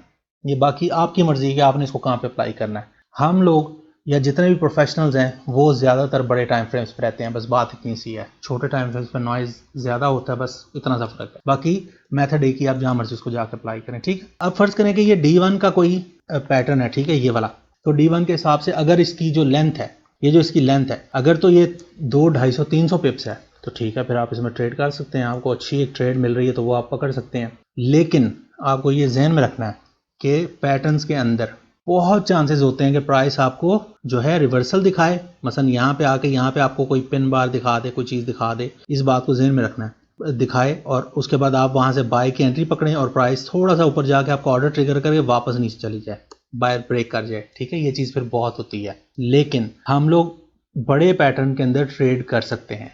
ठीक है, वो फिर आगे फिर अब नसीब खराब हो तो फिर उसमें कोई कोई कुछ नहीं कर सकता। लेकिन ये जो छोटे जो होते हैं ना, छोटे साइज के जो होते हैं, इनको नहीं ट्रेड करना चाहिए। इनके अंदर हम ट्रेड नहीं करते। वो ट्रेड हम क्यों नहीं करते? वो ट्रेड हम इसलिए नहीं करते कि फ़र्ज़ करें कि मैं 100 ट्रेडर्स जो है ना, 100 ट्रेडर्स को बिठाता हूँ सामने और उनको एक चार्ट दिखाता हूँ कुछ। ठीक है, और उनसे उनकी राय पूछता हूँ कि वो क्या करेंगे। फ़र्ज़ करें कि मैं उनको ये सिनेरियो दिखाता हूँ। ठीक है, तो कि आप इस पे, वो 100 के 100 ट्रेडर्स जो हैं वो इस पे इस सिनेरियो में क्या करेंगे, तो मेजोरिटी जो है ना उनमें से 100 के 100, अगर वो 100 के 100 ही जो है प्रोफेशनल ट्रेडर्स हैं, तो वो 100 के 100 ही बोलेंगे कि हम जो है यहाँ पे बाय की एंट्रीज ट्रेड करेंगे। ठीक है, क्यों? क्योंकि जो मार्केट का मोमेंटम है, जो बायस है मार्केट का, वो अप है। तो इसका मतलब है कि जो भी इम्पल्स वेव्स आएंगी, जो हाई वोलेटिलिटी मूव्स आएंगी, वो अप डायरेक्शन में आएंगी। ठीक है, तो इसलिए मोस्टली लोग जो हैं वो इसको बाय एंट्रीज ढूंढेंगे यहाँ पे। अगर सारे ना भी ढूंढें तो इनमें से जो ज़्यादातर लोग हैं ना, मसलन 80 ट्रेडर्स या 70 ट्रेडर्स या 90 ट्रेडर्स, वो बाय ही इसको यहाँ पे बाय की एंट्रीज ही लेंगे। तो फॉरेक्स क्या है? वो यही तो है कि जिस तरफ को मेजॉरिटी है उस तरफ को प्राइस ने चलना है, और मेजॉरिटी जिस तरफ खींचेगी उस मैथ साइकोलॉजी पे ये चल रही है सारी चीज़। ठीक है, अच्छा, अब अगर मैं इन सारों को, ये जो 100 लोग हैं, इन सबको मैं ये सिनेरियो दिखाऊं तो ये क्या बोलेंगे, ये कि क्या ट्रेड्स यहाँ पे ये लेंगे। ठीक है, तो ये सारे सेल ट्रेड्स ढूंढेंगे। क्यों? क्योंकि बायस जो है वो अप डाउन है। ठीक है, ये दो बिल्कुल क्लियर सिनेरियोज हैं। अगर प्राइस हायर हाइज और हायर लोज बना रही है तो बड़ा क्लियर है कि हम सब जो हैं बाय ट्रेड्स ढूंढेंगे, और अगर प्राइस लोअर लोज और लोअर हाइज बना रही है तो इसे बड़ा क्लियर है कि हम सब सेल ट्रेड्स ढूंढेंगे, ठीक है। लेकिन अब अगर प्राइस जो है वो ऐसे साइडवेज मूव कर रही है और ये 100 लोग हैं, अब ये क्या करेंगे? अब ये होगा कि इनमें से आधे बोलेंगे कि बाय और आधे बोलेंगे सेल। इस वजह से यहाँ पे ये जो अब जो है ना साइडवेज जो मूव है, क्योंकि अब जो मैथ साइकोलॉजी है ना वो डिवाइड है, आप एक नुक्ते पे इकट्ठी नहीं है, वो अब डिवाइडेड है। आधे कह रहे हैं कि ऊपर और आधे कह रहे हैं कि नीचे, ठीक है। इसलिए कोई श्योरिटी ही नहीं है, अनसर्टेनिटी है प्राइस के अंदर। जब तक प्राइस इसके अंदर है ना तब तक अनसर्टेनिटी है मार्केट के अंदर, ठीक है। ये कहीं पे भी तोड़ सकती है, ये इसको ऊपर भी तोड़ सकती है, ये इसको नीचे भी तोड़ सकती है। इस वजह से ये जो है ये नो मैन्स लैंड होती है, ठीक है। जो साइडवेज होती है ना, जितनी भी कंसोलिडेशंस होती हैं, साइडवेज मोशन का मोमेंटम मूव का मतलब है कंसोलिडेशन, जितनी भी कंसोलिडेशंस होती हैं ना ये नो मैन्स लैंड होती हैं, ठीक है। कोई भी इनके अंदर ट्रेड नहीं करता, क्योंकि जो साइकोलॉजी है ना, मैथ साइकोलॉजी, वो आपस में इकट्ठी नहीं हो पा रही। आधे लोग उसको एक डायरेक्शन में खींच रहे हैं और बाकी आधे लोग उसको दूसरी डायरेक्शन में खींच रहे हैं, ठीक है। तो जो जितने भी प्रोफेशनल्स लोग हैं ना, जितने भी बड़े बिग बॉयज़ हैं, जो जिनको बिग बॉयज़ कहते हैं हमारी टर्म्स के अंदर, वो फिर वेट करते हैं कि किस तरफ को ये तोड़े। जिस तरफ को तोड़ेगा फिर वो उस तरफ अपना पैसा इन्वेस्ट करेंगे और फिर वो प्राइस को ड्राइव करवाएंगे जिस तरफ को भी तोड़ेगी, ठीक है। ये था नो मैन्स लैंड। अच्छा, अब नेक्स्ट है high traffic area. High traffic area वही जो इसके अंदर, क्योंकि अब मैथ साइकोलॉजी जो है वो एक जगह पे इकट्ठी नहीं हो रही, एक पॉइंट पे इकट्ठी नहीं हो रही, कुछ लोग उसको बाय खींच रहे हैं, कुछ लोग सेल खींच रहे हैं, ठीक है। तो उसके अंदर जो है ट्रैफिक बहुत ज़्यादा है, ठीक है, ट्रैफिक बहुत ज़्यादा है। यहाँ पे किसी भी अप ट्रेंड के अंदर जो है वो ये हमारे पास ट्रैफिक है, यहाँ से लेके तो जो भी नेक्स्ट लेवल ऊपर होगा, ऊपर जो भी कोई नेक्स्ट लेवल होगा वहाँ तक हमारे पास फ्री ट्रैफिक है। लेकिन यहाँ पे फ्री ट्रैफिक नहीं है, यहाँ पे फ्री ट्रैफिक नहीं है, यहाँ पे जस्ट प्राइस जो है वो साइडवेज मूव कर रही है, ठीक है। एक कंजेस्शन है, ठीक है, कोई उसको नीचे खींच रहा है, कोई उसको ऊपर खींच रहा है। यहाँ पे सारे लोग, मैथ साइकोलॉजी जो है वो उसको ऊपर खींच रही है। अगर डाउन ट्रेंड है तो फिर मैथ साइकोलॉजी जो है वो उसको नीचे खींच रही है। लेकिन यहाँ पे वो ऐसे नहीं है, यहाँ पे आधे लोग उसको ऊपर खींच रहे हैं, आधे लोग उसको नीचे खींच रहे हैं, ठीक है। इस वजह से ये हाई ट्रैफिक एरिया होता है और इसके अंदर फिर हम लोग ट्रेड नहीं करते, ठीक है। अच्छा जी, अब नेक्स्ट पॉइंट है टाइप्स ऑफ पैटर्न्स। देखिए, दो टाइप्स होते हैं पैटर्न्स के। कोई भी जितने भी पैटर्न है ना उनके दो टाइप्स होते हैं। एक होते हैं एडवांस्ड, ठीक है, एडवांस्ड पैटर्न्स। दूसरे होते हैं नॉर्मल। ये जितनी भी चीज़ें हैं ना, ये जो जितनी भी ये फ़र्क इन दोनों में ये है कि ये जितने भी हैं ना नॉर्मल, ये जितने भी पैटर्न है ना, हमारे चैनल्स हो गई, वेजेस हो गई, ट्राइंगल हो गए, जितनी भी किस्मों के ट्राइंगल्स हैं, ठीक है, वो ब्रॉड वेजेस हो गई, लाउड स्पीकर्स हो गए, जो मर्जी चीज़ है ना, ये सब है नॉर्मल। और जितने भी हारमोनिक्स हैं ना, साइफर हो गया, बैट हो गया, बटरफ्लाई हो गया, और इस तरह के जितने भी ABCD और ये जितने भी इस तरह के पैटर्न्स हैं ना, ये सब जो हैं, ABCD नहीं, सॉरी, ABCD गलत निकला है मेरे मुंह से, कंफ्यूज नहीं होना। जितने भी ये हारमोनिक पैटर्न्स हैं ना, बैट, साइफर और ये इस किस्म के जितने भी पैटर्न्स हैं, वो क्रैब और पता नहीं क्या क्या, ये सारे एडवांस पैटर्न्स हैं, ठीक है। अब इन दोनों में फ़र्क क्या होता है? फ़र्क इन दोनों में ये होता है कि इनके अंदर ये जो एडवांस पैटर्न्स होते हैं, जितने भी हारमोनिक्स हैं, इनके अंदर हम लोग यूज़ करते हैं लिमिट ऑर्डर्स, ठीक है। मसलन क्या होता है कि कोई भी जो भी क्रैब बन रहा है, जो भी बटरफ्लाई बन रहा है, जो भी पैटर्न बन रहा है, ठीक है, उसको हम लोग यूज़ करते हैं फिबोनाची जो लेवल्स है ना उनकी मदद से, फिबोनाची टूल की मदद से, ठीक है। अब होता क्या है कि प्राइस अभी जो है वो यहाँ पे होगी, फर्ज करें कि यहाँ पे होगी प्राइस, ठीक है, ये यहाँ पे होगी प्राइस, और हम जो है ये बुलिश पैटर्न है, ठीक है, हम यहाँ से बाय एक्सपेक्ट कर रहे हैं। अब विदाउट कंफर्मेशन मैं अभी बताता हूँ ये कंफर्मेशन क्या। विदाउट कंफर्मेशन हम यहाँ पे अपना नीचे, अभी प्राइस यहाँ नहीं पहुंची, प्राइस अभी यहाँ पे है, ये यहाँ पे है प्राइस, ठीक है। और विदाउट कंफर्मेशन हम यहाँ पे जो भी यहाँ पे फिबोनाची लेवल बन रहा है, जो भी उस पैटर्न की रिक्वायरमेंट है, जो सा भी वो पैटर्न है ना, जो उसकी रिक्वायरमेंट है, उसके हिसाब से जो भी यहाँ पे फिबोनाची का लेवल बन रहा है, उस लेवल के ऊपर विदाउट एनी कंफर्मेशन हम लोग जो है लिमिट ऑर्डर प्लेस कर देते हैं, ठीक है। ये खतरनाक होता है। ये क्यों खतरनाक होता है? ये इसलिए खतरनाक होता है कि प्राइस अभी यहाँ पे है, हमारे पास कोई कंफर्मेशन नहीं है कि वो यहाँ तक आके हमारा ऑर्डर ट्रिगर करके तो ऊपर ही जाएगी, कोई हमारे पास ऐसी कंफर्मेशन नहीं है, ठीक है। ऐसी सूरतों में ये बहुत होता है, एक सेकेंड, ऐसी सूरतों में ये बहुत होता है कि ये हमारा ऑर्डर है ना, और ये यहाँ पे प्राइस अभी यहाँ तक पहुंची है, तो वो हमारा ऑर्डर ट्रिगर करके सीधी, ये हमने बाय ऑर्डर लगाया हुआ है, ठीक है, हम बाय एक्सपेक्ट कर रहे हैं इस पैटर्न के हिसाब से, वो बाय ऑर्डर ट्रिगर करके सीधी ही नीचे निकल जाए, ऐसे बहुत होता है। तो इसलिए हमने इन पैटर्न्स के ऊपर काम नहीं करना, जो एडवांस पैटर्न्स है ना, इनके ऊपर हमने काम नहीं करना। हमने किसी उस चीज़ के ऊपर काम नहीं करना जिसमें कंफर्मेशन नहीं है। ठीक है, आपका क्या ख्याल है? ये जो बार बार मेरे से ये पूछते हैं ना इसका सप्लाई एंड डिमांड का, और मैं बार बार कहता हूँ कि मैं इस पर काम नहीं करता, वो मैं इसलिए नहीं करता, यही उसकी भी वजह यही है। ठीक है, सप्लाई एंड डिमांड में क्या होता है कि जो भी उनका जो भी वो एरिया है, जो भी जोन है, ठीक है, सप्लाई या डिमांड जो भी, उसके ऊपर विदाउट कंफर्मेशन जो है लिमिट ऑर्डर सेट किया जाता है। और मैं ऐसे किसी भी उसके सिस्टम के खिलाफ हूँ। और ये एक मसलन आपको क्या लगता है कि जो ट्रेडर, जिस ट्रेडर ने मिलियंस की ट्रेड करनी है, जो लाखों की ट्रेड्स करता है, जिसने पर एंट्री जो है वो $50,000 या $1,00,000 जिसने रिस्क करना है, तो आपका क्या ख्याल है, वो इस तरह बगैर हवा के अंदर, बगैर किसी कंफर्मेशन के इस तरह हवा में ऑर्डर लगाएगा? कभी भी नहीं लगाएगा वो। ठीक है, उसके लिए पहले हमें कंफर्मेशन चाहिए होती है। अब कंफर्मेशन क्या होती है? ये जो हमारे नॉर्मल पैटर्न्स है, ये तो हो गया हमारे एडवांस पैटर्न जिनमें हम लिमिट ऑर्डर यूज करते हैं विदाउट एनी कंफर्मेशन। ठीक है, दूसरे हैं हमारे नॉर्मल। नॉर्मल क्या होते हैं? ये जिस तरह ये चैनल है, जिस तरह कोई, ये जितने भी मैंने आपको पीछे बताए हैं, channel, wages, triangles, loud speakers, जो कुछ भी है, ठीक है, इसके अंदर हमें कंफर्मेशन चाहिए पहले। मसलन ये अगर प्राइस ऊपर जा रही है ना, ये प्राइस ऊपर जाके उसने नीचे इसको ब्रेक किया, ब्रेक करके यहाँ रीटेस्ट देगी, रीटेस्ट के ऊपर सिग्नल देगी कैंडलस्टिक का, तो ही मैं इसको ट्रेड करूंगा। अगर सिग्नल नहीं है तो फिर मैं कोई ट्रेड नहीं करूंगा। अगर सिग्नल देगी तो फिर मैं नीचे इसके अपना स्टॉप ऑर्डर लगाऊंगा। एडवांस में मैं लिमिट ऑर्डर लगाते हैं हम लोग, यहाँ नॉर्मल के अंदर हम स्टॉप ऑर्डर यूज़ करेंगे। और स्टॉप ऑर्डर तभी लगाएंगे जब तक कि हमें हमारी कंफर्मेशन नहीं मिलेगी। अगर वो कंफर्मेशन मिलेगी तो हम ट्रेड लेंगे, नहीं मिलेगी तो हम ट्रेड नहीं लेंगे। बड़ा सिंपल सा रूल है। ठीक है, तो ये फ़र्क होता है बस इन दोनों में, एडवांस में और नॉर्मल में। और हमने सिर्फ नॉर्मल पे काम करना है। एडवांस पैटर्न जो है उनको हमने कुछ नहीं करना। ये जस्ट मैंने पॉइंट आपको आपकी इन्फॉर्मेशन के लिए बताया, नॉलेज के लिए बताया। ठीक है, अच्छा जी, अब आ जाए नेक्स्ट, ब्रेकआउट थ्रस्ट और रीटेस्ट थ्रस्ट। ब्रेकआउट थ्रस्ट क्या होता है जी? कोई भी फर्ज करें जहां तक प्राइस ने ब्रेक किया है, ठीक है, फर्ज करें कि ये एक ट्रेंड लाइन है, ठीक है, कोई भी ट्रेंड लाइन है, पैटर्न है, जो चीज़ मर्जी है, जो मर्जी चीज़ है, उससे हमें कोई फर्क नहीं पड़ता। ठीक है, ये इसमें प्राइस ऊपर जा रही थी, ऊपर जाके उसने ये ब्रेक किया, ये उसने ब्रेक किया, ये ब्रेक की स्विंग है हमारी। ठीक है, ये जो स्विंग है ना, ये वाली, ये हमारी ब्रेक की स्विंग है। यहां से लेके जहां से वो स्विंग स्टार्ट हो रही है, जहां से वो स्विंग स्टार्ट हो रही है, वहां से लेके नीचे जहां पे पहली ऑपोजिट कलर कैंडल बनेगी, पहली ऑपोजिट कलर कैंडल बन जाएगी।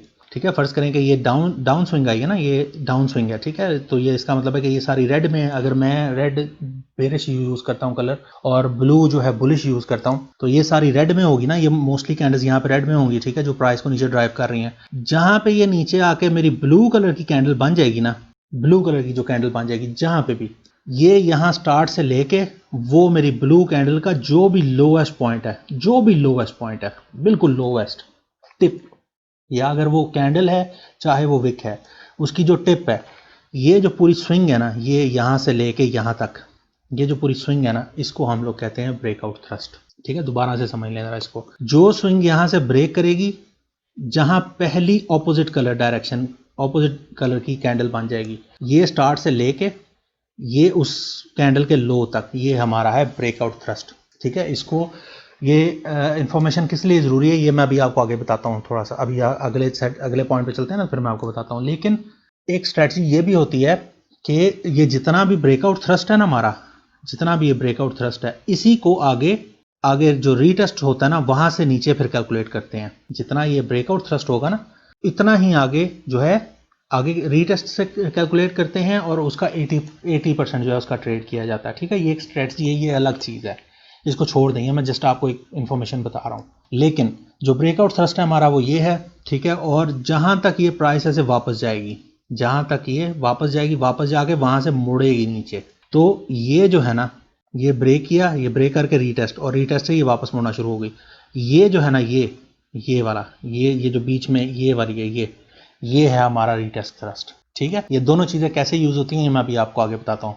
बहरहाल आपने यहाँ पे इतनी चीज़ ज़हन में रखनी है कि जितनी भी वो स्विंग है, जो जिस स्विंग ने तोड़ा है, जिस स्विंग ने जो भी पैटर्न, ट्रेंड लाइन, जो भी चीज़ है उसको तोड़ा है, तोड़ने के बाद जहाँ पे उसकी ऑपोजिट कलर कैंडल बन गई है, ऑपोजिट कलर की कैंडल बन गई है, ये हमारा ब्रेकआउट थ्रस्ट है। और जो उसने वापस जाके ऊपर रीटेस्ट किया, ये हमारा है रीटेस्ट थ्रस्ट। ठीक है, ये दो चीज़ें हो गई। अच्छा जी, अब आ जाएं अगले पे, सेटअप चार्ट और ट्रिगर चार्ट। अभी तक जितना कुछ आप लोगों ने जितना कुछ आप लोगों को मैंने बताया ना, इस सब में सबसे जो इम्पोर्टेंट 3 चीज़ है ना वो ये है, ठीक है। पूरे का पूरा फॉरेक्स जो है ना वो इसके अंदर बन रहा है। ये जो एक चीज़ है, ये सेटअप चार्ट्स और ट्रिगर चार्ट, ठीक है।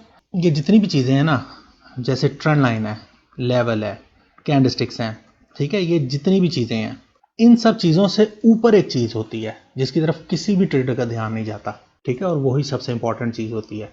वो चीज़ क्या है? वो चीज़ होती है हमारा टाइम फ्रेम, ठीक है। मोस्टली ट्रेडर्स इसकी तरफ नहीं ध्यान देते, वो जस्ट इसको ढूंढते हैं, इसको ढूंढते हैं, इसको ढूंढते हैं, ठीक है। लेकिन मेन चीज़ जो होती है ना वो ये है। अब ये फ़र्क क्या है टाइम फ्रेम का, ये मैं आपको समझाता हूँ। फ़र्ज़ करें कि मैं अपने किसी दोस्त को कहता हूँ कि मुझे जो है वो 10 पंचेस मारे, ठीक है। पंच पता ना आपको, मुक्का। तो किसी अपने दोस्त को कहता हूँ कि मुझे जो है वो 10 पंचेस मारे, ठीक है। अब वो अगर मुझे 10 पंच मार भी लेता है, अगर वो 10 पंच मुझे मार भी लेता है पूरी अपनी पूरी पावर के साथ, पूरी जितनी उसके जिस्म के अंदर स्ट्रेंथ है, उस पूरी स्ट्रेंथ के साथ वो मुझे 10 पंचेस मार लेता है, ठीक है। तो ज़्यादा से ज़्यादा वो मेरा क्या बिगाड़ लेगा, क्या उखाड़ लेगा मेरा? बहुत ज़्यादा कुछ कर लेगा। तो ये कर लेगा कि कोई एक तो नील डाल देगा जिस्म पे, ब्रोजी जिसको कहते हैं। इससे भी ज़्यादा कुछ होगा तो सूज जाएगा जिस्म कहीं से, या इससे भी बहुत कोई एक्सट्रीम चीज़ होगी तो ये होगा एक आधा दांत दून टूट जाएगा। इससे ज़्यादा तो कुछ नहीं होगा ना, इससे ज़्यादा कुछ नहीं कर सकता। वो एक नॉर्मल आदमी है, जिस तरह आप मैं हम सब नॉर्मल है ना, ऐसे वो कोई नॉर्मल आदमी है, ठीक है। तो वो 10 पंचेज अगर मुझे मारे तो ज़्यादा से ज़्यादा वो मेरा इतना ही बिगाड़ सकता है, इससे ज़्यादा कुछ नहीं कर सकता, ठीक है। अच्छा, अब यही काम अगर मैं किसी प्रोफेशनल बॉक्सर को बोलूं करने के लिए, प्रोफेशनल बॉक्सर को बोलूं कि मुझे 10 पंचेज मारे, अब क्या होगा? अब ये जस्ट मुझे एक पंच मारेगा, सिर्फ एक पंच मारेगा और उस एक पंच के अंदर ये मुझे नॉकआउट कर देगा, ठीक है। वो एक पंच से मैं नीचे गिर जाऊंगा, बेहोश हो जाऊंगा मैं। अब फर्क कहाँ पे है? ऐसा क्यों होगा? ये जो है ये 10 पंचेस मारेगा और ज़्यादा से ज़्यादा कुछ करेगा तो ये जो है कोई नील डाल देगा या कोई सूज जाएगा जिसम, या बस इतना कुछ ही कर सकता है। और ये जो है ये एक जस्ट मारेगा और ये नॉकआउट कर देगा, ठीक है। तो ऐसा क्यों है? इसको कोई अब लोहे के हाथ तो नहीं ना लगे हुए, हाथ तो दोनों के सेम है। फ़र्क कहाँ पे है? फ़र्क है उस टेक्निक में, जिस टेक्निक से ये वो पंच मारेगा, ठीक है। ये किसी भी जो प्रोफेशनल बॉक्सर है, ये किसी भी ह्यूमन बॉडी की वीक पॉइंट्स को जानता है। प्रेशर पॉइंट्स जो होते हैं ना, किसी भी कोई भी ह्यूमन बॉडी हो उसके अंदर प्रेशर पॉइंट्स को ये जानता है। ये वहीं पर हिट करेगा, उन्हीं प्रेशर पॉइंट्स के ऊपर हिट करेगा जहां से पेन जनरेट होगी, और जब पेन जनरेट होगी तो नतीजा क्या होगा? जब वो पेन एक लिमिट से एक्सीड कर जाएगी, एक लिमिट क्रॉस कर जाएगी, तो उसका नतीजा क्या है? नॉकआउट कर देगी और मैं नीचे गिर जाऊंगा, ठीक है। तो जो मेन चीज़ है ना, जो मेन फ़र्क है, वो फ़र्क है टेक्निक के अंदर। जिस टेक्निक को यूज़ करके ये मुझे जस्ट एक पंच मारेगा और इसके 10 पंचेस में वो टेक्निक नहीं होगी, ठीक है। यही फ़र्क अब जो है हमारे टाइम फ्रेम्स के अंदर है। अगर आप ये नहीं जानते ना कि किस टाइम फ्रेम में जाके प्राइस को पंच करना है, आपने किस टाइम फ्रेम में जाकर उसको पंच लगाना है, तो फिर आप चाहे 1000 लेवल्स ड्रॉ करें, 1000 ट्रेंड लाइन्स ड्रॉ करें, उनके ऊपर 1000 सिग्नल्स आप पकड़ें, उनमें से मोस्टली जो है ना वो फेल होंगे। जब तक आप सही टाइम फ्रेम में सही जगह पे जाके प्राइस को, मार्केट को पंच नहीं ना करेंगे प्राइस को, तब तक आपकी जो मोस्टली एंट्रीज है ना वो फेल होंगी, ठीक है। यही फ़र्क होता है एक प्रोफेशनल में और एक नॉर्मल जो आम जो भी कोई भी बिगिनर, कोई भी किसी भी फील्ड में बिगिनर आदमी हो, ठीक है।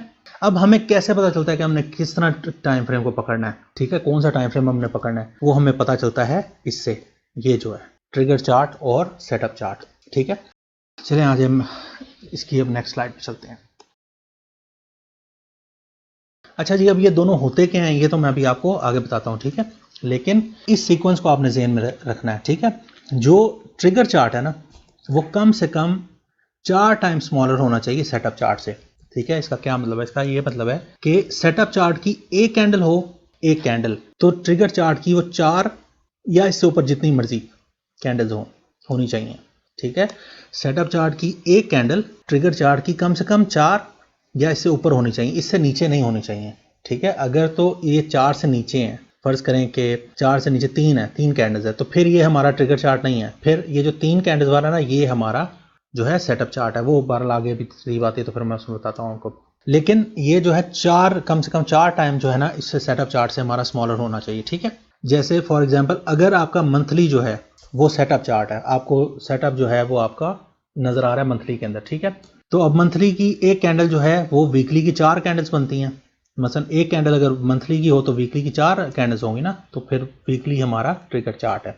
इसी तरह अगर हमारा जो सेटअप चार्ट है वो वीकली है तो फिर D1 की 6 कैंडल्स D1 की वो वीकली की एक कैंडल बनती है। तो अगर हमारा सेटअप चार्ट वीकली है तो फिर हमारा जो ट्रिगर चार्ट है वो D1 है। अगर D1 है सेटअप चार्ट तो फिर हमारा ट्रिगर चार्ट जो है वो H4 है, क्योंकि D1 की एक कैंडल H4 की 6 कैंडल्स बनती हैं। ठीक है, एक दिन के अंदर 6 कैंडल्स बनती हैं 4 घंटे की, तो फिर D1 की एक कैंडल बनती है। ठीक है, उसके बाद H4 है अगर सेटअप चार्ट तो फिर H1 हमारा ट्रिगर चार्ट है, क्योंकि H4 की एक कैंडल जो है वो H1 की 4 कैंडल्स बनती हैं, जो हमारी मिनिमम लिमिट है ना वो पूरी हो रही है। ठीक है, जो थोड़ा सा फर्क है वो फर्क कहाँ पे, वो फर्क यहाँ पे है। अगर सेटअप चार्ट हमारा H1 है ना, आवरली है, H1 है, तो फिर हमारा ट्रिगर चार्ट जो है वो M30 नहीं है, क्योंकि H1 की एक कैंडल जो है वो M30 की 2 कैंडल्स बनेंगी। ठीक है, तो फिर M30 हमारा ट्रिगर चार्ट नहीं है, फिर हमारा ट्रिगर चार्ट जो है वो M15 है।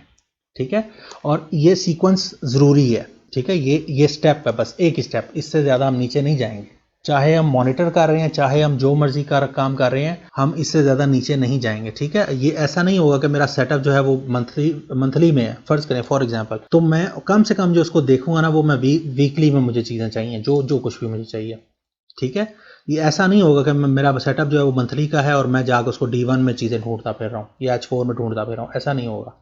ठीक है, या फिर अगर वीकली जो है, अगर वीकली या फिर अगर वीकली मेरा जो है सेटअप चार्ट है और मैं H1 में जाके जो है वो चीज़ें देखता फिर रहा हूँ या H4 में जाके चीज़ें देखता फिर रहा हूँ, तो ये वैलिड नहीं है। जस्ट एक स्टेप, जो हमारा सेटअप चार्ट है उससे जस्ट एक स्टेप नीचे जो हमारा ट्रिगर चार्ट है, हमने वहाँ पे जाना है, वहाँ पे चीज़ों को मेंशन देखना है, मॉनिटर करना है। ठीक है, और एक पॉइंट में पीछे ड्राइंग से, जब मैंने आपको ड्राइंग्स बताई थी, ये पीछे जो ड्राइंग का हमने पॉइंट पढ़ा है, तो उसमें मैं एक चीज़ बताना वहाँ पे मुझे याद नहीं रहा, वो ये थी कि जब भी आप ड्राइंग में, तीसरी चीज़ जो जिसका आपने ख्याल रखना है ना, वो चीज़ ये है कि जब भी आप ड्राइंग करेंगे ना, जब भी आप कोई पैटर्न ड्रॉ करेंगे, तो आपके सेटअप चार्ट के अंदर ये जितना कुछ मैंने बताया ना कि आउटर मोस्ट उसकी विक्स होनी चाहिए और एक स्विंग से वो आगे चलना चाहिए। ठीक है, ये जितना कुछ भी मैंने बताया वो सेटअप चार्ट में ज़रूरी है, ट्रिगर चार्ट में वो ज़रूरी नहीं है। ठीक है, अगर फ़र्ज़ करें कि सेटअप चार्ट के अंदर आपको यहाँ से एक कैंडल ऐसे बाहर निकली हुई है, ठीक है, और आप ट्रिगर चार्ट में गए हैं और वहाँ पे आपको यहाँ पे कोई 2 3 4 5 कैंडल ऐसे बाहर क्लोज हुई नज़र आ रही हैं, तो वो फ़र्क नहीं पड़ता, उससे हमें कोई फ़र्क नहीं पड़ता। ठीक है, मेन चीज़ जो हमने देखनी है ना, जो भी काम करना है वो करते वक्त हमने देखना है सेटअप चार्ट को। थोड़ी सी हम जो उसकी एडजस्टमेंट होती है ना, थोड़ी सी चीज़ों की एडजस्टमेंट वो हम जाके ट्रिगर चार्ट से कर सकते हैं। ठीक है, मसलन एब्सोल्यूट बिल्कुल ऐसे टिप जो है किसी भी विक की, वो टिप पकड़ने के लिए ये जो एडजस्टमेंट होती है ना किसी भी पैटर्न की, वो हम ट्रिगर चार्ट से जाकर कर सकते हैं। लेकिन इस एडजस्टमेंट का मतलब ये नहीं है जो मुझे सही फॉर्म मेरी नज़र आनी चाहिए ना पैटर्न की, वो इसमें नज़र आनी चाहिए। ठीक है, वो ट्रिगर चार्ट में इतना खास उसका कोई फ़र्क नहीं है। ठीक है, तो ये है इनकी सीक्वेंस, ये सीक्वेंस आपने ज़हन में रखनी है। चलें आज अब अगले उस पर चलते हैं। अच्छा जी, अब ये सेटअप चार्ट और ट्रिगर चार्ट ये होते क्या हैं। सेटअप चार्ट सबसे पहले तो मैं आपको ये बताता हूँ ये होते क्या हैं। ठीक है, सब सेटअप चार्ट जो है ये वो चार्ट होता है जिसमें से हमें पहली ग्लैंस नज़र आती है, जिसके अंदर हमें अपने सेटअप की, ठीक है, पहली मतलब फ़र्ज़ करेंगे ट्राइंगल ऐसे बन रहा है ना, जैसे ये मैंने ट्राइंगल ड्रॉ किया हुआ, ठीक है, फ्लैट बॉटम ट्राइंगल है, ये बन रहा है। तो जिस चार्ट में हमें जिस टाइम फ्रेम के अंदर हमें पहली ये ग्लैंस नज़र आ रही है ना, वो हमारा है सेटअप चार्ट। मेन हम काम क्या कर रहे हैं, हम मेन काम ये कर रहे हैं कि हम इसी को ट्रेड कर रहे हैं। ठीक है, ट्रेड हम इसको कर रहे हैं।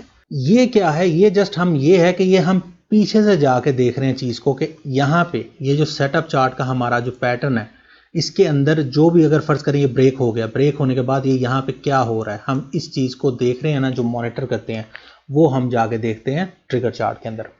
ठीक है, उसके मुख्तलिफ सिनेरियोज होते हैं, वो मैं बताता हूँ अभी आपको। लेकिन मेन चीज़ ये है कि सेटअप चार्ट वो चार्ट है जिसके अंदर हमें हमारी पहली ग्लैंस नज़र आई है पैटर्न की। कोई भी पैटर्न हो जाए, कोई जोन सा मर्जी पैटर्न, जितने पैटर्न आपको मैंने अभी बताया ना, ये चैनल वेजेस ट्राइंगल्स, जोन सा मर्जी पैटर्न है, जो भी पैटर्न हो, जिस टाइम फ्रेम में हमें वो पहली उसकी ग्लैंस नज़र आ रही है ना, वो हमारा है सेटअप चार्ट। और उसको जब वो ब्रेक होगा पैटर्न, जब वो ब्रेक होगा या जब वो उसके अंदर रिवर्स करेगा, ठीक है, इन दोनों सूरतों में उसको हम जो मॉनिटर करेंगे ना, वो हम जाके ये ट्रिगर चार्ट से करेंगे। ठीक है, जैसे मैंने आपको सीक्वेंस अभी बताई है, अगर ये मंथली है तो फिर ये वीकली होना चाहिए, अगर ये वीकली है तो फिर ये D1 होना चाहिए, ऐसे सीक्वेंस जो मैंने अभी आपको बताई है। ठीक है, ये होता है सेटअप चार्ट और ट्रिगर चार्ट। अभी मैं आपको आगे चार्ट्स पे भी दिखाता हूँ, ये फिक्र नहीं करें उसकी। अब यहाँ पे सिनेरियोज पे आते हैं। सबसे पहला सिनेरियो, वो जो दो आपको जो चीज़ें बताई थी ना, कंजेस्शन को एक मिनट छोड़ दें, कंजेस्शन को साइड पे रखते हैं ज़रा। जो पहली दो चीज़ें आपको बताई थी ना, जो ब्रेकआउट पुल बैक कंटिन्यूएशन और ब्रेकआउट फुल स्विंग रिवर्सल और कंटिन्यूएशन, ठीक है, ये दोनों चीज़ें जो है ना, ये दोनों तो अगर आपको मेन चीज़ हमारा सेटअप चार्ट है, ठीक है, इस बात को ध्यान में रखना है अभी। ये दोनों चीज़ें जो हैं सेटअप में, अगर आप सेटअप चार्ट में नज़र आएँ तो आप एज इट इज़ उनको ट्रेड करेंगे जैसे वहाँ बताया हुआ है, जैसे सारा कुछ जो कुछ बताया हुआ है, ठीक है, जैसे ही बताया हुआ है। अच्छा, एक तो चीज़ हो गई है। अब आ जाए दूसरी चीज़ के ऊपर। दूसरी चीज़ ये है कि अगर यहाँ पे आपको कंजेस्शन कैंडल मिले तो जस्ट तब भी उस सूरत में भी सीधा सीधा जस्ट आप इसके नीचे ऑर्डर लगाएंगे, इसके ऊपर अपना स्टॉप लॉस सेट करेंगे और यहाँ से एक या दो या तीन कैंडल्स आप लेके बाहर निकल जाएंगे, ठीक है। दूसरी सूरत हो गई है। अब आ जाए तीसरी सूरत। इसकी जो मेन हमें ज़रूरत पड़ती है वो कहाँ पड़ती है, वो अब ये तीसरी सूरत में पड़ती है। वो क्या होता है, फर्ज करें कि सेटअप चार्ट के अंदर प्राइस ने ऐसे ब्रेक कर दिया, ठीक है, ये ज़रूरी है। सेटअप चार्ट के अंदर ऐसे प्राइस कैंडल बाहर निकल के क्लोज होनी ज़रूरी है, ठीक है। जब सेटअप चार्ट के अंदर ऐसे ब्रेक हो जाए तो मोस्ट ऑफ द टाइम आपके साथ क्या होगा कि पहला सिनेरियो तो मैंने आपको बताया कि हमें जो मिलेंगे वो पुल बैक कंटिन्यूएशन और फुल स्विंग कंटिन्यूएशन, ठीक है, पहला तो वो सिनेरियो है। दूसरा सिनेरियो है कि हमें कंजेशन मिले, कंजेशन में भी हम सेम एज इट इज़ जैसे वो बताया हुआ वैसे हम ट्रेड करेंगे, ठीक है। तीसरा सिनेरियो ये है कि यहाँ पे आके कैंडल ऐसे बाहर क्लोज होगी सेटअप चार्ट के अंदर और उसके बाद प्राइस डायरेक्ट ही नीचे चली जाएगी, ठीक है, आपको कोई रिटेस्ट यहाँ पे नहीं मिलेगा। सेटअप चार्ट के अंदर मैं कह रहा हूँ, सेटअप चार्ट के अंदर आपको कोई रिटेस्ट नहीं मिलेगा, ठीक है, और प्राइस सीधी नीचे चली जाएगी। अब इस जगह पे हम क्या करते हैं, इन जगहों पे हम इससे काम लेते हैं, ये जो हमारा ट्रिगर चार्ट है, ठीक है। अब हमने करना क्या है, हमने ये करना है जी कि जैसे ही हमारी ये जो कैंडल है सेटअप चार्ट की कैंडल, ये आके बाहर नीचे ऐसे क्लोज हो गई, हमें नज़र आ गया कि ये ब्रेकआउट हो गया और प्राइस जो है वो नीचे आके क्लोज हो गई है, ठीक है। हम आ जाएंगे अपने ट्रिगर चार्ट के अंदर। अब यहाँ पे जो कैंडल क्लोज होगी वो जाहिर है यहाँ पे ऐसे ऐसे करके ऐसे नीचे जाकर क्लोज हुई होगी, ठीक है। उसके बाद हम वेट करेंगे ट्रिगर चार्ट के अंदर, वेट करेंगे कि प्राइस वापस जाके रीटेस्ट करे और रीटेस्ट के ऊपर हमें वो जो रिवर्सल के 8 सिग्नल्स बताए हुए हैं, रिवर्सल के 8 सिग्नल्स जो बताए हुए हैं उनमें से कोई सिग्नल मिलना चाहिए, क्लियर सिग्नल। अगर वो सिग्नल हमें मिल जाएगा तो ट्विस्ट कहाँ है, मेन ट्विस्ट कहाँ पे है, ट्विस्ट यहाँ पे है कि अगर वो सिग्नल हमें मिल जाएगा तो हम वहाँ पे ट्रेड नहीं लगाएंगे, उस सिग्नल के ऊपर ट्रेड नहीं लगाएंगे।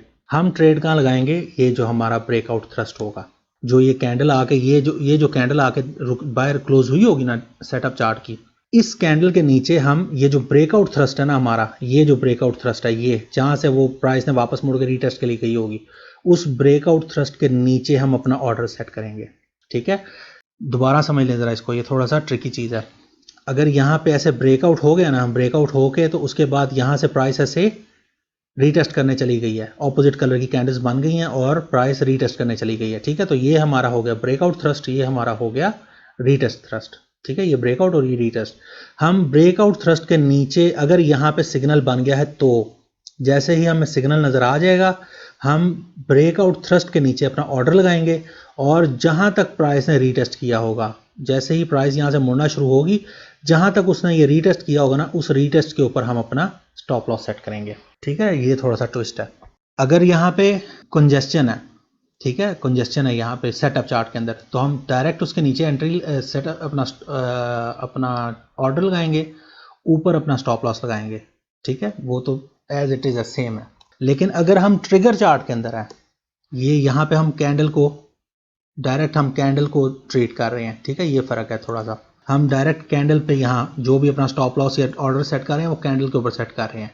लेकिन अगर हम ट्रिगर चार्ट में हैं फिर हम कैंडल पे नहीं रिएक्ट करेंगे, ठीक है। जो हमारा ब्रेकआउट हुआ है, रीटेस्ट जाए ऊपर, रीटेस्ट पे यहाँ पे फर्ज करेंगे ये मुझे यहाँ पे रेड कलर की मुझे पिन बार मिल गई है, ठीक है, मुझे समझ आ गई कि प्राइस ने यहाँ से नीचे जाना है, तो मैं इस कैंडल पे नहीं रिएक्ट करूँगा, मैं ब्रेकआउट थ्रस्ट के नीचे रिएक्ट करूँगा।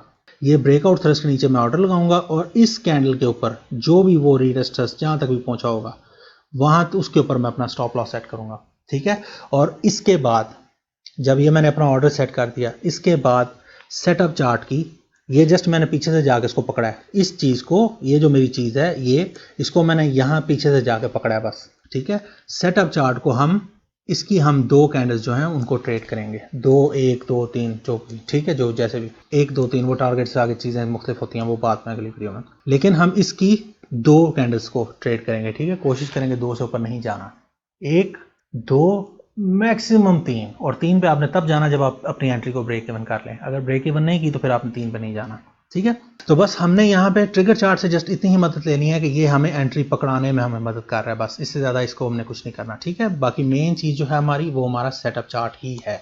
अच्छा, अब यहाँ पे थोड़ा सा फ़र्क है, वो फ़र्क क्या है? फ़र्क ये है कि क्या होता है कि फ़र्ज़ करें कि ये कैंडल ब्रेक हो गई, ठीक है, ये कैंडल ब्रेक हो गई, तो अब हमें ये कैसे पता चलेगा यहाँ पे कंजेशन होनी है या नहीं होनी, ये अब हमें कैसे पता चलेगा, ठीक है। ये कैंडल ब्रेक हुई तो हम तो जाके अब ट्रिगर चार्ट के अंदर अपनी वो ब्रेकआउट पुल बैक कंटिन्यूशन देखना शुरू हो गया ना, ठीक है। ये जो चीज़ होगी ना ट्रिगर चार्ट के अंदर, ये वही है, वही दोनों होंगी, जो 2 अभी मैंने आपको साइड पे रुकवाई है ना जो शुरू में, वो पुल बैक कंटिन्यूशन और फुल स्विंग रिवर्सल और कंटिन्यूशन, वही दोनों चीज़ें आपको यहाँ नजर आएंगी। जब आप सेटअप चार्ट से ट्रिगर में आएंगे ना तो आपको वो 2 चीज़ें यहाँ नजर आएंगी, ठीक है। लेकिन अब हमें ये कैसे पता चलेगा कि यहाँ पे जो है ये इस जगह के ऊपर कंजेशन होनी है या नहीं होनी, ये हमें कैसे पता चलेगा? जब भी कंजेशन होनी होगी ना, मोस्ट ऑफ द टाइम जब आप ट्रिगर चार्ट में आगे देख रहे होंगे ना, तो प्राइस वहां से तोड़ते साथ ही बड़ी दूर निकल गई होगी, वो आपको रीटेस्ट देगी ही नहीं, सीधी ही बाहर निकल जाएगी उस एरिया से, इस एरिया से सीधी ही बाहर निकल जाएगी। उसके बाद फिर ये सेटअप चार्ट के अंदर इटसेल्फ कंजेशन कैंडल बनेगी, और फिर जो है उस कंजेशन को फिर जैसे बताया वैसे ही आपने ट्रेड करना है, ठीक है। लेकिन अगर कंजेशन अगर बनी हुई तब ऐसे होगा कि प्राइस जो है वो सीधी ही दूर निकल जाएगी उस पैटर्न में से, लेकिन अगर नहीं बननी हुई, अगर नहीं बननी हुई तो फिर जो है वो पास पास ही उसके क्लोज होगी, कैंडल बाहर निकल गई इसमें सेटअप चार्ट के अंदर, सेटअप चार्ट के अंदर पे कैंडल बाहर निकल के क्लोज पास पास ही उसके क्लोज होगी। उसके बाद आप जो देखेंगे वो पुल बैक देखेंगे या फिर जो है वो फुल स्विंग रिवर्सल देखेंगे, और वहां पे आपको सिग्नल बनना चाहिए, सिग्नल बनेगा तो उसके बाद फिर आप नीचे उसके अपना ऑर्डर लगाएंगे, ऊपर अपना स्टॉप लॉस सेट करेंगे और आप सेटअप चार्ट की 2 कैंडल्स ट्रेड कर लेंगे, ठीक है। ये थोड़ा सा कंफ्यूजिंग है, थोड़ा सा कंफ्यूजिंग है, लेकिन थोड़ा सा आप 1 2 बार 3 बार वीडियो को रिपीट करेंगे ना, मैं भी आपको चार्ट पे भी दिखाता हूँ तो आपको समझ आ जाएगी इसकी। अच्छा, अब ये कुछ सिनेरियोज तो थे ये, अब एक और सिनेरियो है उस पर भी जरा आ जाएं, वो है कि ट्रिगर चार्ट के अंदर अगर हमें कंजेशन मिले, अच्छी एंट्री क्या होगी? अच्छी एंट्री क्या होती है? अच्छी एंट्री वो होती है जहाँ पे या तो यहाँ पे पुल बैक हो, ठीक है, इस चार्ट के अंदर या तो बाहर निकल के पुल बैक दे, 3 से 4 2 से 3 कैंडल्स बने और उनके अंदर सिग्नल हो, और हम नीचे ब्रेकआउट थ्रस्ट के नीचे अपना ऑर्डर लगाएं और फिर जो है वो मूव को राइट करें, ठीक है। ये अच्छा सिनेरियो है, ये हो गया, या फुल स्विंग रिवर्सल, ये दोनों अच्छे सिनेरियो हैं। लेकिन कभी कभी आपको यहाँ पे भी कंजेशन कैंडल मिलेगी। जब भी आपको यहाँ कंजेशन कैंडल मिले ट्रिगर चार्ट के अंदर, सेटअप चार्ट में नहीं, मैं ट्रिगर चार्ट की बात कर रहा हूँ, जब भी आपको ट्रिगर चार्ट के अंदर कंजेशन कैंडल मिले तो फिर आप ट्रिगर चार्ट की ही जस्ट 2 से 3 कैंडल्स तक जाएंगे, इससे आगे आप नहीं जाएंगे, 1 कैंडल 2 कैंडल 3 कैंडल, इससे आगे नहीं जाएंगे, ठीक है। जब भी इसके अंदर कंजेशन होगी तो आप फिर आपने इसके हिसाब से 1 2 या 3 कैंडल्स लेनी है। लेकिन अगर यहाँ पे फुल स्विंग रिवर्सल है या यहाँ पे फुल स्विंग रिवर्सल है या पुल बैक रिवर्सल है, कंटिन्यूएशन है, उन दोनों सूरतों में आप सेटअप चार्ट की 2 कैंडल्स ले सकते हैं। लेकिन अगर इसके अंदर कंजेशन कैंडल इटसेल्फ इसके अंदर आई है तो फिर आप जस्ट इसी ट्रिगर चार्ट की 2 कैंडल्स लेंगे, ठीक है। ये थोड़ा सा फर्क है। अच्छा, अब एक और चीज़ मैं आपको यहाँ पे बता दूं कि ये जो सेटअप चार्ट है ना, इसको ढूंढने पकड़ने में बड़ा मुश्किल होता है, ठीक है, बड़ा मुश्किल होता है। जहाँ पे भी मैंने इसको पढ़ा है ना, जिधर जिधर भी इसको मैंने पढ़ा है, मैंने यही पढ़ा है, बस इतना ही पढ़ा है कि एक जो पहला जो ग्लैंस होगा ना किसी भी पैटर्न का, जो पहला टाइम फ्रेम होगा जिसके अंदर हमें हमारे पैटर्न का ग्लैंस मिल रहा होगा, वो हमारा होता है सेटअप चार्ट, और उससे हम एक स्टेप नीचे आए तो वो हमारा होता है ट्रिगर चार्ट, ठीक है। जहाँ जहाँ भी मैंने पढ़ा है वो ऐसे पढ़ा हुआ है। लेकिन फ़र्क किधर है, ये चीज़ अब पकड़नी बड़ी मुश्किल होती है, क्योंकि बहुत कितने उसमें टाइटनेस होती है ना, कि कितनी टाइटनेस में हमें पैटर्न चाहिए। वो बिल्कुल ही ऐसे कैंडल्स हों, बिल्कुल ही ऐसे कैंडल्स बनी हुई हों, या वो थोड़ा सा बिल्कुल टाइट स्विंग्स बनी हों, या वो थोड़ा और लूज हो जाए बिल्कुल ही स्विंग्स, ठीक है। वो किस फॉर्म में हो तो हमें कैसे पता चलेगा वो सेटअप चार्ट कौन सा है? तो इसको बस मैंने इतना ही पढ़ा हुआ है कि जो पहली ग्लैंस होगी ना जिस भी टाइम फ्रेम के अंदर टाइट शक्ल के अंदर, वो हमारा सेटअप चार्ट है, ठीक है। अगर आप ऐसे चलेंगे ना तो वो फिर बड़ा मुश्किल है, फिर इसको पकड़ पाना बड़ा मुश्किल है। जो यानी इसका जो तोड़ निकाला हुआ ना मैंने, जो मैं करता हूँ वो ये करता हूँ, मैं जो मेरा अभी तक तजर्बा है इसके ऊपर, वो मैं ये करता हूँ कि मैंने 5 कैंडल्स को जो है ना रखा हुआ है, ठीक है, 5 कैंडल्स जिस भी टाइम फ्रेम के अंदर एक शेप में आ जाएंगी ना, वो हमारा है सेटअप चार्ट। 5 से ऊपर ब्रेक जो होना चाहिए वो 5 से ऊपर होना चाहिए, 5 से नीचे नहीं होना चाहिए। अगर 5वीं कैंडल ने भी ब्रेक किया है तब भी वो हमारा सेटअप चार्ट नहीं है फिर। ठीक है, फर्ज करें, मैं थोड़ा सा इसको एक्सप्लेन करूं। फर्ज करें कि ये वीकली है, ठीक है, वीकली के अंदर यहाँ पे 1 2 3 4 5 ऐसे 5 कैंडल्स हैं और सिक्स कैंडल उसको ब्रेक कर रही है, 6 कैंडल उसको ब्रेक कर रही है, तो फिर ये हमारा सेटअप चार्ट है। ठीक है, और फिर ये D1 हमारा, अगर वो वीकली है तो फिर ये D1 हमारा ट्रिगर चार्ट है। ठीक है, लेकिन अगर ये कोई सेटअप है और यहाँ पे 1 2 3 4 कैंडल्स बनी है और उसके बाद 5वीं कैंडल ने ब्रेक कर दिया, 5वीं कैंडल ने, तो फिर ये हमारा सेटअप चार्ट नहीं है। फिर अगर ये वीकली था ना तो इससे नीचे D1 में हम आएंगे, फिर ये हमारा सेटअप चार्ट है, और फिर हम इससे एक स्टेप नीचे जाएंगे और वो हमारा ट्रिगर चार्ट होगा।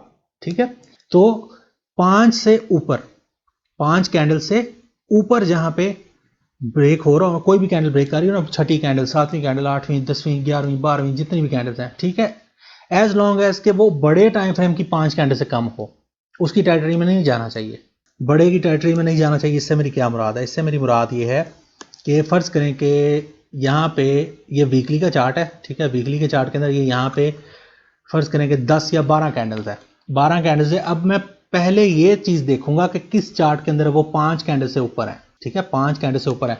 अगर मैं अब मंथली में गया हूँ और मंथली में मुझे यहाँ पे 5 कैंडल्स बनी हुई हैं और 6th कैंडल इसको ब्रेक कर रही है, तो इसका मतलब है कि यही मेरा सेटअप चार्ट है।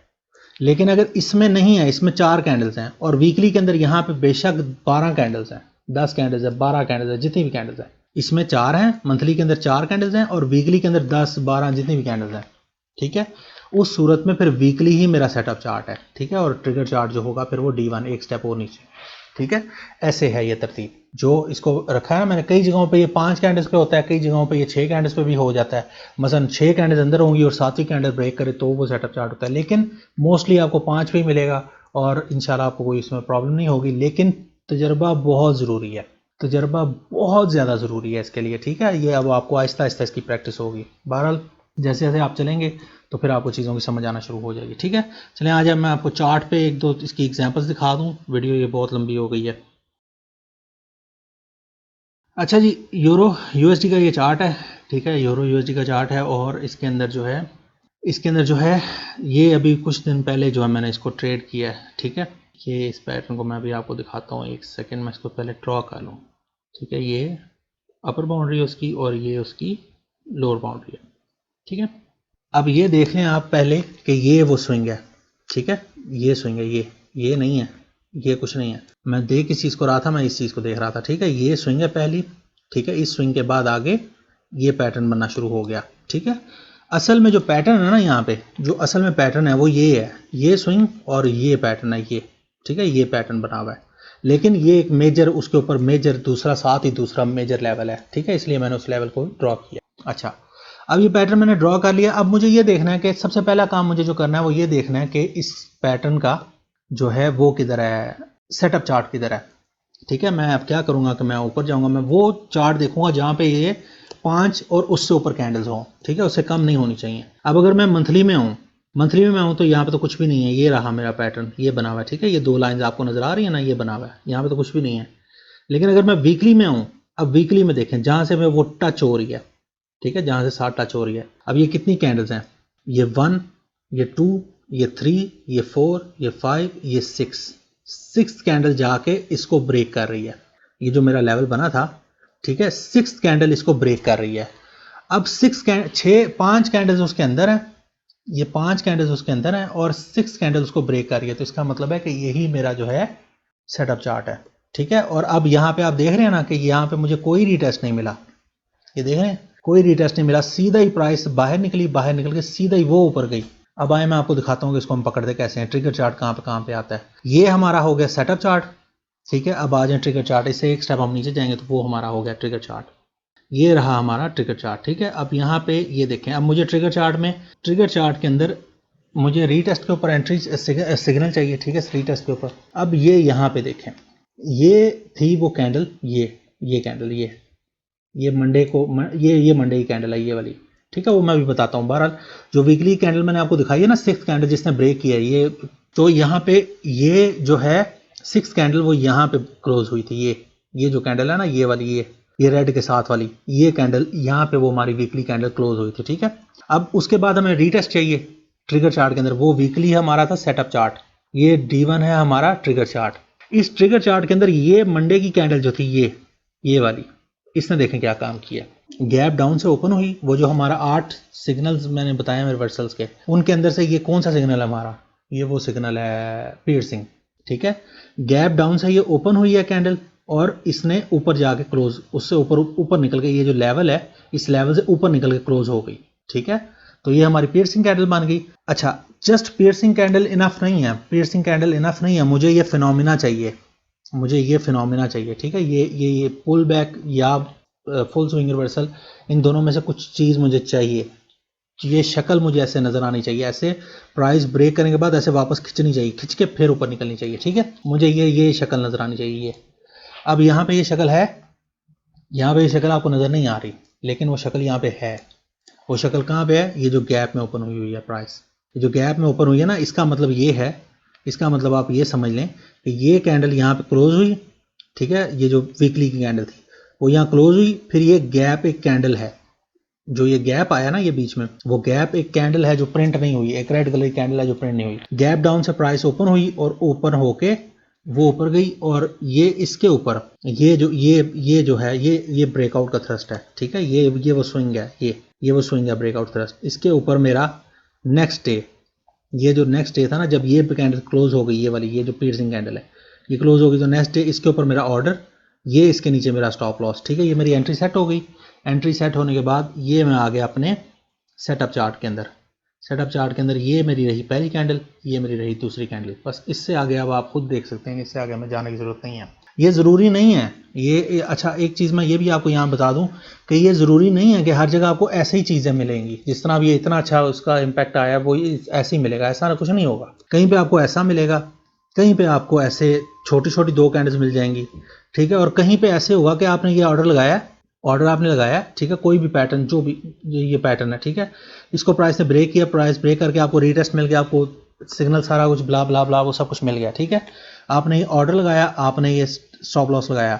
ठीक है, उसके बाद कहीं पे ऐसे होगा कि ये आपका ऑर्डर ट्रिगर हुआ, ट्रिगर होने के बाद प्राइस फिर वापस आ गई नीचे, फिर ऊपर गई, फिर वापस आ गई नीचे, एक नया वहाँ से आगे नया पैटर्न शुरू हो जाएगा। ठीक है, तो इस सूरत में भी कहीं पे हमें ऐसा इम्पैक्ट मिलेगा, कहीं पे हमें ऐसे 2 छोटी छोटी कैंडल्स मिलेंगी, यानी इतना ज़्यादा प्रॉफिट नहीं होगा, बस नॉर्मल सी एक एंट्री होगी, नॉर्मल अच्छा प्रॉफिट जाएगा। और कहीं पे ऐसे आपको कुछ भी नहीं मिलेगा।